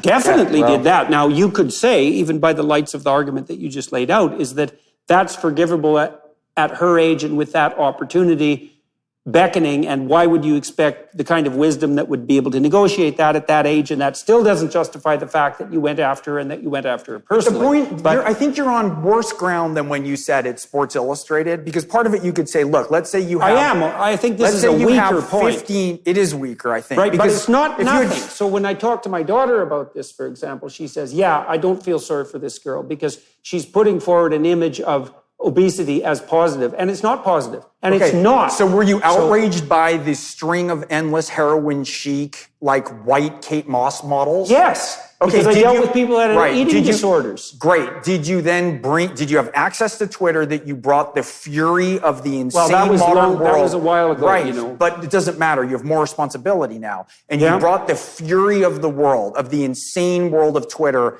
down on her head. And you've had that directed at you, and it almost killed you. And she's a 25-year-old woman. Yeah. And you brought that you know what that is. Okay, but then I would say, in defense to that, it's that, and this is also part of what gets tangled up in the liberal conservative debate with regard to the moral high ground. part of the argument that you're making is that I was mean to this girl. And I would say, I think you can make that case. But then I would also say that a line has to be drawn, and it's very difficult to draw a line in actuality without it also involving a person who's involved in it. So it's pretty easy. First of all, Sports Illustrated editorial, that's one. They're an institution. Second of all, and by the way, she's following around having millions of people now say, nope, sorry, not beautiful in her head. I know that, but I don't think that you get to say that it was wrong because you feel sorry for this girl. And this is what happens on the left all the time, is that they point to the violation of a moral virtue and they say, okay, oh, look, you hurt someone's here's where it is. It's yeah, but fair. Jesus, things are falling apart. So fair. So I get it. So whiny, empathy, liberal argument. Let me take it out of context. You want to draw a line. Women's bodies, young women's bodies, it's complicated, Jordan, right? Kind of like Islam and race in America. It's a complicated topic with a lot of hard feelings. Absolutely. If you want to draw a line as a clinician and with all of you're starting like a League of Nations, you're a professor at 18 different places, you can publish a paper anywhere. Is the plan, if we bring together the greatest think tank of geniuses, liberal and conservative, and sit down to say, what you should do with this is to go on Twitter and with 1 second of consideration, right, lambast somebody because you're in a shitty mood. Wait, when you said you'd be off Twitter and your answer is, well, the article pissed me off. Yeah, so, okay. right. So look, and then so you can hide behind all the liberal weakness with all of the empathy, but it's like, look, do it properly then. Yeah, right. And that's not proper. Well, then we don't can talk hide about your lack of self-control and your inability to control your disdain for something you've turned into a monolith. As drawing the proper lines. Right, and and then call that liberal empathy weakness. Good one. Yeah. No. I mean, that gets us into a discussion, I would say, to some degree, about Twitter per se. Part of what we're laying out, I would say, is Twitter is not the place for these discussions. And so that opens a broader question, which is Twitter a place for any discussion about anything Twitter for anyone? Is like, so let's say you're, it's so funny because people pay you so many compliments. And so it's funny when I have to in the course of making your argument, but it pains me so much. As it should. It's like when I beat you at most things. It's just painful. But okay, so you're one of the great minds of a generation. You have a transformative intellect. You have an ability to frame things in a way that make people see things through epiphany that is altering. We've talked about the difference between the semantic and the procedural and how you get things in a ritual. You know how to do that. If you're on Twitter, you are insane. You are dealing with a monster that you don't know what it is. Clinical curiosity, okay, doc. Yeah. Like Jonathan Haidt manages to act like an adult. But he's on Facebook. He studies Twitter, too. I know, but his primary I'm not making an excuse, but his primary domain of concentration is Facebook, and Facebook, for all its insanity, is not as insane as Twitter. That's true, but also Twitter suits your temperament, because he's got a more even temperament than you by Yes, he does. I happen to pick the most toxic social media platform. It's like a video game where you're like, oh, we don't know who's on here. It's a mind control game. Let me go on there and cause 90% of the discourse in the public to be about me playing a stupid addiction game. And the Elliot Page thing, when it devolved into, and I get this email chain, it's always when Jordan does something like what I would call dumb, but call it ill-advised, or maybe other people think it was great. Nonetheless, something pronounced, let's just say. Like all of a sudden my phone explodes because everyone's like, what's this idiot doing now? It's like, Jordan drank moonshine and got the dog pregnant. It's like, where is he? Like, go find this guy, right? It's like, it's a disaster. Anyway, so everything's like blowing up about this. And then I'm on these chains. I was in some meeting. You really are an awful person. I know. Fundamentally, there's no doubt about it. But so I come out of this thing and it's like, I'm on this chain with who are we going to gather up to be against freedom of speech? And it's like every thinker imaginable's on a chain, and how do we get to Elon? It's like, and it all was so performative to me. And then you're like, I'd rather die than take down the tweet. And it was like, Jordan, you're in a video game that's designed by teams of addiction specialists to skew your opinion a bunch of ways and to make you angry and outraged. and to make you represent views and say things in captured language that's offensive to the other side to drive polarization further. That's the medium. Yeah, and you're big enough boy to know that. It really is hard to say just exactly how dangerous Twitter is. I mean, one of the things I've very much noticed is that on Twitter, people regularly say things like, and this just happens, it's constant. People say things on Twitter that are so outrageous, they would never say them even once face-to-face to anyone in their whole life. Like you to that swimsuit model, you would never say that to a 25-year-old woman. In my own defense, I would say I wasn't saying it to her. I was saying it to the people who insist that we accept a particular standard of beauty that has nothing to do with beauty in order to advertise their moral superiority at being tolerant. Great. So you did that in 140 characters well, you think? No, okay. I don't think that. And is that like the interpretation of the world? No, the interpretation of the world is she got blown up.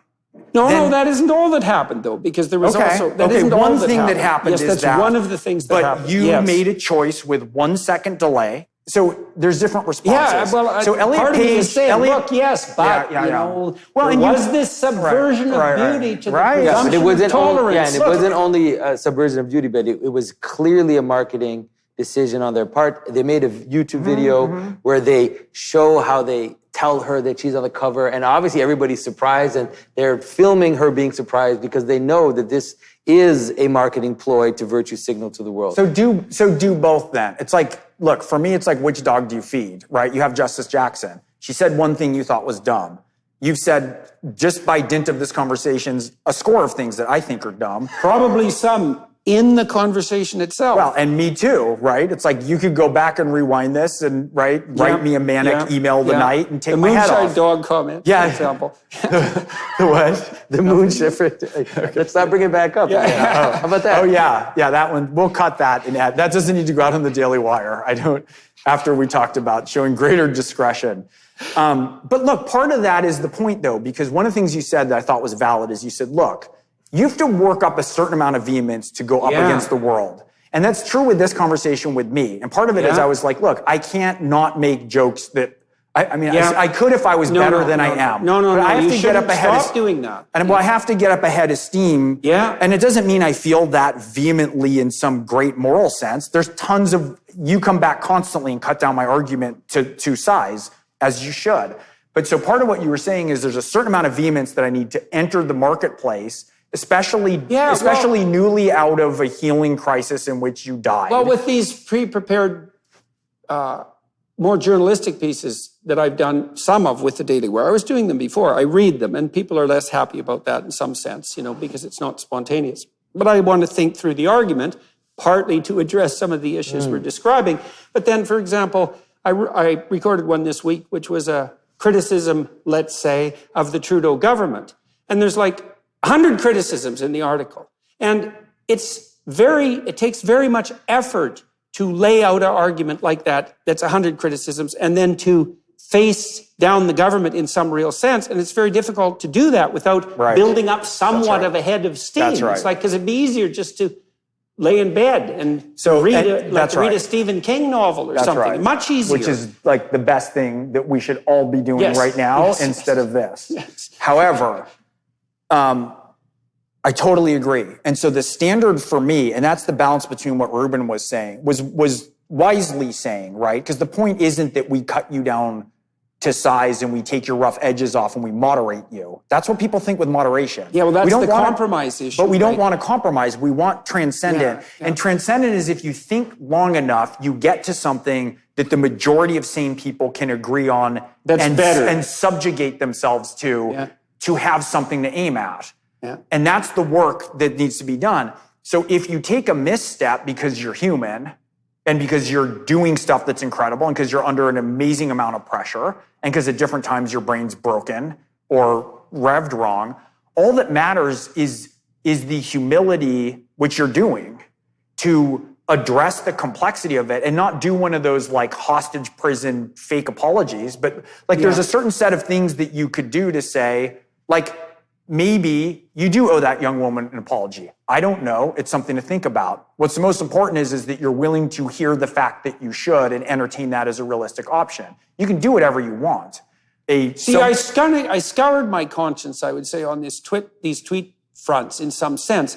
And I had the same response in some ways that you did in your dream, which was I didn't feel guilty. But by the same token, I didn't feel that I had done it optimally.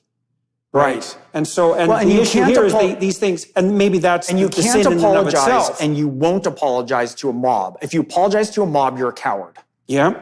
Right? Don't apologize to mobs. Well, it also, you never apologize to the same mob, because the mob's fluid. It's like these mosquitoes you were talking about. It's like, I will outsource an apology to a bunch of people who I don't know and who are not democratically elected as representatives of their party. It's like when people criticize me for something that I feel, it's like, really? Over the 15 people who are of somewhat like mind in my community, who I have trust and relationships with, who criticize me way more vehemently than that. I'm going to outsource this to you, that I'm supposed to apologize to you, and you're probably not even real. Yes, exactly. And so that's the specific versus the general. I have better critics than you. Not that's you right. Yes, but right. The mob. That's right. You think you're critics? Right. Like someone no comes idea. in, like I do. Kelly Whenever that's right. Yeah, Jim. With his sunshine and unicorns with Jim. It's like, Jim, tell me what you think. But just try and you need Matt, you need Zofran before you ask Jim for advice. But and so part of it is that but there are some, so it's what's the difference between apology that's performative and stupid and something that is... Well, it's the separation of the wheat from the chaff. And it's also a show of proper respect, which is, okay, you talked to Muslims not optimally. You talked about race in America not optimally. You talked about the Supreme Court justice not optimally. Given that you can't just flee the institutions and only talk to people who've been rejected by the institutions, among whom there's amazing people.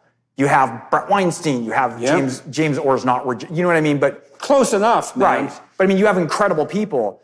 We also I don't think we want to decimate all the institutions. Part of it is you want to go back and revivify them. Well, that's when you get into what I would say is a dangerous right-wing populism. And I've been talking to the conservatives about that. It's you cannot come out and say, well, the institutions are irretrievably corrupt. And that's certainly one of the dangers of the Trump side of the populist right. So what would be something this is me thinking, not giving a directive. So you don't go make some apology and be like, I didn't understand race in America and I'm sorry, and I'll read more Toni Morrison and Faulkner. Right? It's who cares?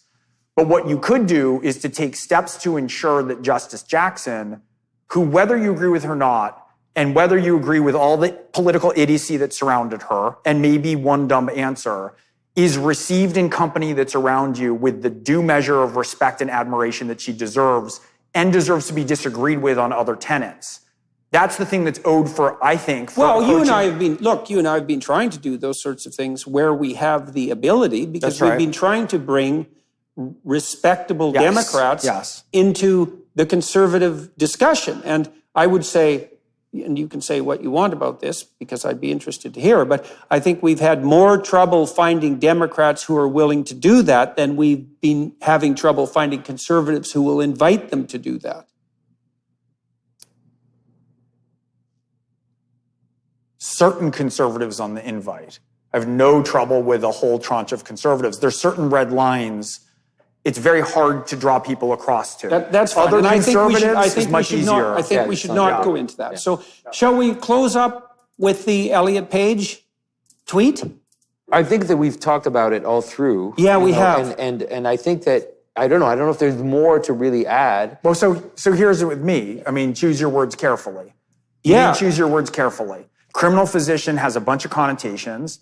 Is it a criminal physician if somebody gets their face tattooed 500 times, if they get implants all over their body? There's a million things that adults do. That's a good question. And that's a whole separate discussion, right? Because you have Not really, because you're picking one out and you're not looking at the others, just like you did with Justice Jackson. Well, you can't look at all of them at the same time. But you look at one set particularly, mostly recently, and it's of a direction. I know that, but it's also the case that it's in that set is causing a tremendous amount of trouble. The first, look, Gregg, I knew when the pronoun bill came out, I knew that for every trans kid that was hypothetically saved, we would doom 100 confused adolescent females, because that had already happened on the anorexia front.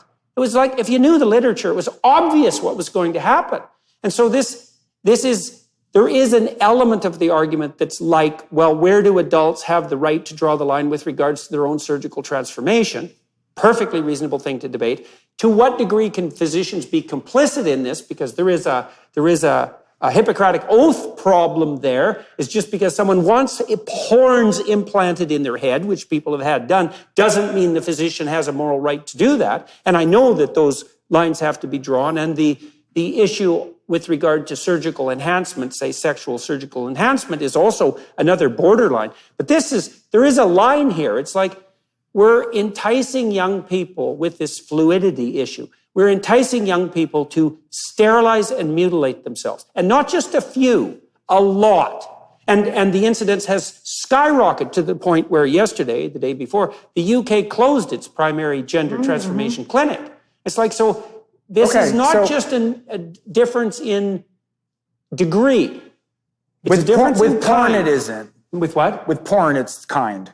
Porn is decimating our culture. Right. But I don't think it's reasonable to say that I shouldn't have gone after the trans minor problem because I didn't simultaneously go after the porn problem. But you didn't go after a trans minor problem in a way that made any sense because you I don't know. Okay, well, I'm sorry. Let's say, like, Elliot Page is not a rapid onset gender dysphoria convert who spent too long at Marlborough School in LA. Maybe. Maybe. Okay, I don't believe so. We could just. And I think you could make a case that he isn't. But he did it when this was not trendy. He did it when Ellen Page walked away from a lucrative career. Right, but people can be unbelievably confused for a very long period of time. And the mere fact that it's been a long time that they've been confused doesn't mean that they've thought it through when they make their decision. And I would say it hasn't been thought through because it wouldn't have been public. That's the thing. It's like, okay, you did it. Everything you think through wrong is public. And we're having a whole conversation about the fact that you make mistakes. Right, but I'm not enticing adolescent girls to sterilize themselves. Okay, but are you enticing when you make that comment about a swimsuit model, young men who worship you and think that you're saint-like to act like pigs to women? No, but I might be encouraging them to not respect the things I'm saying because I'm being incautious. And I would say even if the first accusation was true. With Elliot Page? Okay. Yeah, but it's the consequences here. It's like, look, you had your psychological problems, whatever they might be. I'm not going to argue about what they are. You rectified them in a very, very dramatic way. And perhaps that was your right, and perhaps it was the right of the surgeons. Although I'm not convinced of either of those things, by the way. It may be the case, but I'm not convinced of it. But then you made it not only public, but triumphantly public. I finally found my true self, and I'm a model for emulation. It's like, I don't think so. I don't think so. But if he did, do you believe anyone is trans? I wouldn't. Like with all the variations in the world, including some people. I know the answer to that question. Someone comes to me and asks me that question because people have asked me those questions, and the answer is, we need to talk about it for 5,000 hours. That's the answer. Okay. Because who knows what someone really is? I mean, none of us know who we really are. So if it Do I believe that men can be born in women's bodies? I certainly don't believe that statement is in any way an adequate representation of either the problem set or the solution. Here's an example. Do you believe that anorexic women who think they're too thin are too thin? Because they sure think they are. Mm-hmm. And I do not see how that's not analogous. And, we wouldn't have... For me, this is where it taxes the personal. Yeah. Where I have a friend, a family member, who... lesbian, working class, Mexican, really funny, really irreverent. Yeah. Went through therapy, master's degree, 2 years of therapy. Yeah. Calmly decided, huge fan of yours. Yeah. Listens to you every night. Went through transition. Only questions that he came to me with were how how do I be a better man? Because I always say it's hard enough to be to do one gender well. Half of us aren't doing it right. Yeah. It's hard enough to be gay, and then if you want to switch gender. And to me, in this individual, and I don't want to get into stats and numbers because it's a different argument, and I probably can't keep up. This person is the fullest embodiment of who he is meant to be, and it's somebody who I know intimately. Maybe. Well, as much as you could judge as much as you are, for me, in my eyes. So whatever my opinion estimation is worth. Well, okay, that'll switch things into a slightly different argument. I'm willing to accept that because I already said if that's an acceptance, then again, wait a sec. There's there's contingency. Okay. If in finding your true identity, you violate a cultural norm that's so profound that you destabilize the entire country, the entire culture, then maybe you don't have the right to do that, even if it actualizes yourself. But I don't know, right? But is the manner of Twitter, right? Like, how many people who are not activists are you engaged with regularly with their opinions in the public marketplace of ideas? Like, not a lot, right? They haven't had a full negotiation with the American public yet, right? There's no Harvey Milk, there's no Martin Luther King. Like, it's a conversation that hasn't happened. Well, I don't even necessarily think that branch of the LGBTQ plus community should be conceptualized in that manner. That's the thing the liberals do immediately. This is another civil rights battle. It's like, maybe, maybe not. But what I'm saying is well, maybe, but maybe not gets proven if somebody can come forth who appropriately negotiates with the culture acceptance in a manner that is moral. And by moral, it doesn't mean... So John Lewis... There's another problem that's emerged out of this that's very, very complicated. It's like, okay, so now the trans community is brought into the realm of normativity in some sense, let's say. And so now, here's where the wheel hits the road.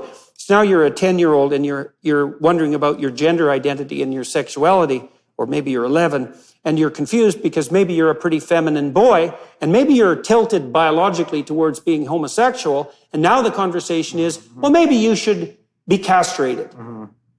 And the answer to that question is, yeah, maybe that'll happen. Yeah. And then there's another question that comes up, is like, so is it so clear that the gay community is better off under the aegis of the trans umbrella than they were under the aegis of the heterosexual monogamists? And the answer to that seems to me to be, not only are they not better off, they're way, way worse. Wait, there's one more thing. There's one more thing. The inclusion violates the ideal and the norm. And you think, well, that's necessary because then it includes. But one of the consequences might be that if you extend the ideal so that it's too inclusive, you blow the ideal so that it's even worse for those who are marginalized. And I really do think that's happening in this battle. I do too. And I agree with everything that you've said about the complexities. And the thing that is the hardest is the removal of counsel, teachers, physicians, everybody. Psychologists who are no longer allowed to have these conversations. And I would say, well, how do I know they're not allowed to have these conversations? And the answer is, because I have 10 lawsuits against me for having these conversations, however badly I'm having them. So now we can surgically transform children that we are not allowed to talk to. Yes. And I think that Elliot Page aided and abetted that. Okay. And pridefully. So there's two conversations that we're having, and it's important to break it down. So one of them is in me saying, do you think anyone's trans? There's not a clear answer you can get for that. I have a different opinion that I believe that there are people that is their fullest, most embodied self. That's my opinion. You don't need to share it.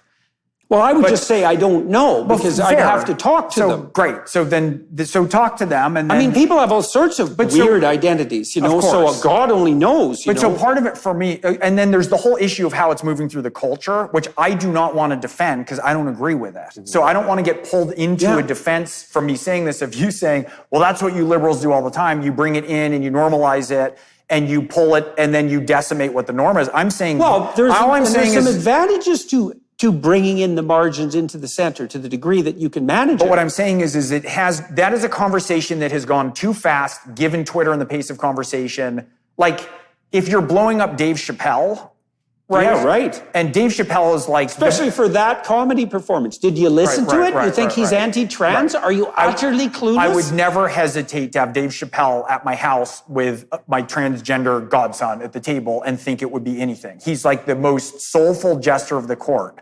And you can't cut down the court jester because they're the source of wisdom in saying things that aren't allowed to be said. Yeah. And you don't get to cut the line in front of everybody else to do it either. But part of that is also, like with your issue, well, who's democratically electing that leadership to criticize him? Well, no one. It's like, who knows what anybody thinks about anything? So that's part of why I'm saying I don't want to wear and have an argument with you about the entire movement of trans through the culture and all the ways that that's being mismanaged, because we're in agreement on a lot of that. But I'm saying if there is an absolute version of it, then again, landing here from outer space and you get to pick your team of experts that this is something you want to discuss as the most famous psychologist in the world.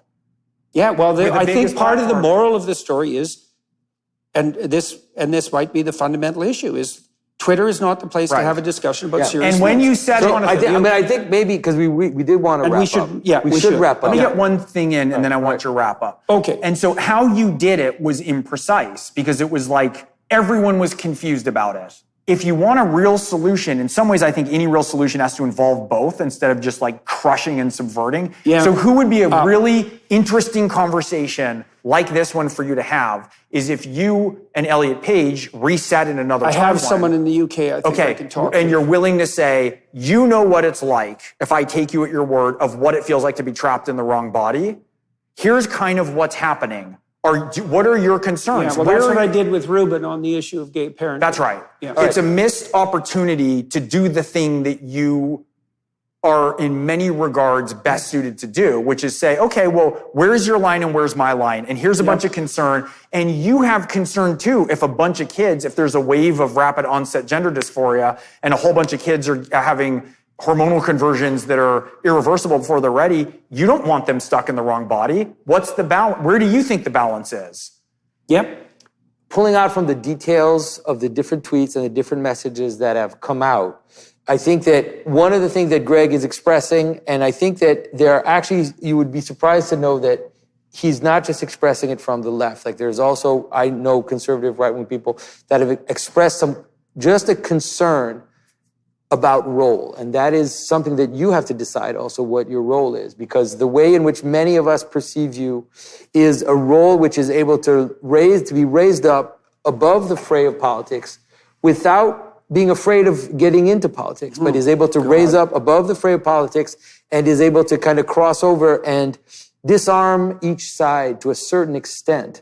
Because the manner in which you have, people don't realize this, but the manner to which you have de-radicalized people that were moving in a frightening way towards the right, and the manner in which you have pulled people who thought that people who were going also in the left and they didn't know where they were, you were able to kind of tell them, look, this is not what you think. Like you can think certain ways, and it doesn't, you've been able to really act as that strange pivot. And so I think that in a way, if there's a lot of weight on you, it's very heavy. But I think that maybe that is what you're seeing. It's not as heavy as doing it wrong. Yeah, but maybe that's what you're seeing, is you're just seeing this call of people saying, look, if you fall into the pundit, we're going to lose that which we love the most about Jordan. And so, just say, be attentive is the only thing I think the call. And you know what the left doesn't realize? And let's say the part of society that doesn't understand or judges Jordan in ways that are unfair rather than fair, so negative judgment, is the amount of work he's done pulling people out and criticizing the alt-right. Like, that's been a huge role, right? And if you're on this side of the fence, everyone's like, he's creating the alt-right, he's participating in positive masculinity and enforced monogamy that doesn't have the meaning that anybody thinks that it has.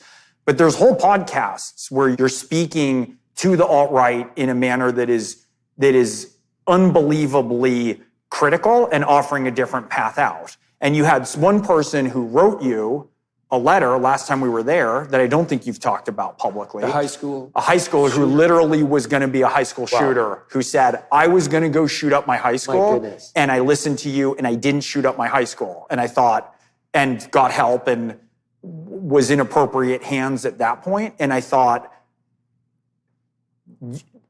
that's a piece of script. Like that, the importance of that thing that happened, it's like, so literally there now are a number of families in a whole community whose kids weren't murdered as a result of that.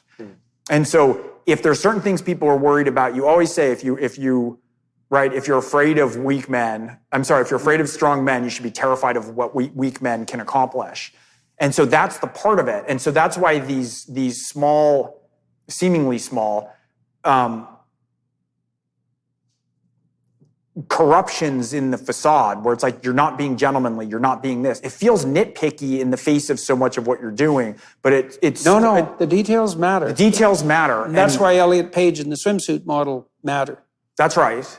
They're not just details. That's right. Mm-hmm. And you getting that right is important, because the more that people on the right who have said, hang on a minute, I was going alt-right, I don't want to go alt-right, I don't want to go far-right. And part of that's Jordan Peterson, and people on the left who said, I don't want to go far left, I'm liberal, I'm still going to stay liberal, but there's a whole bunch about him that pulled me out and moved me towards transcendent values, responsibility, right? Responsibility more than humility. That was your... And humility, right?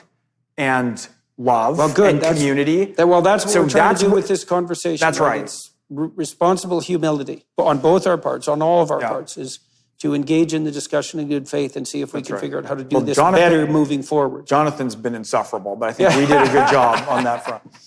All right. Thank you, sir. And thanks. Thanks, Greg. And it's definitely a tribute. I think in the end, it is a tribute to you that you're even willing to do this. I agree. We appreciate it. Yeah, well, I'm more terrified of the alternative than of the conversation. And that's definitely the case. So, all right. Thank you all who are watching and listening, and appreciate the time and attention, and to the Daily Wire crew. That's also much appreciated. And thank you. That's a wrap, gentlemen.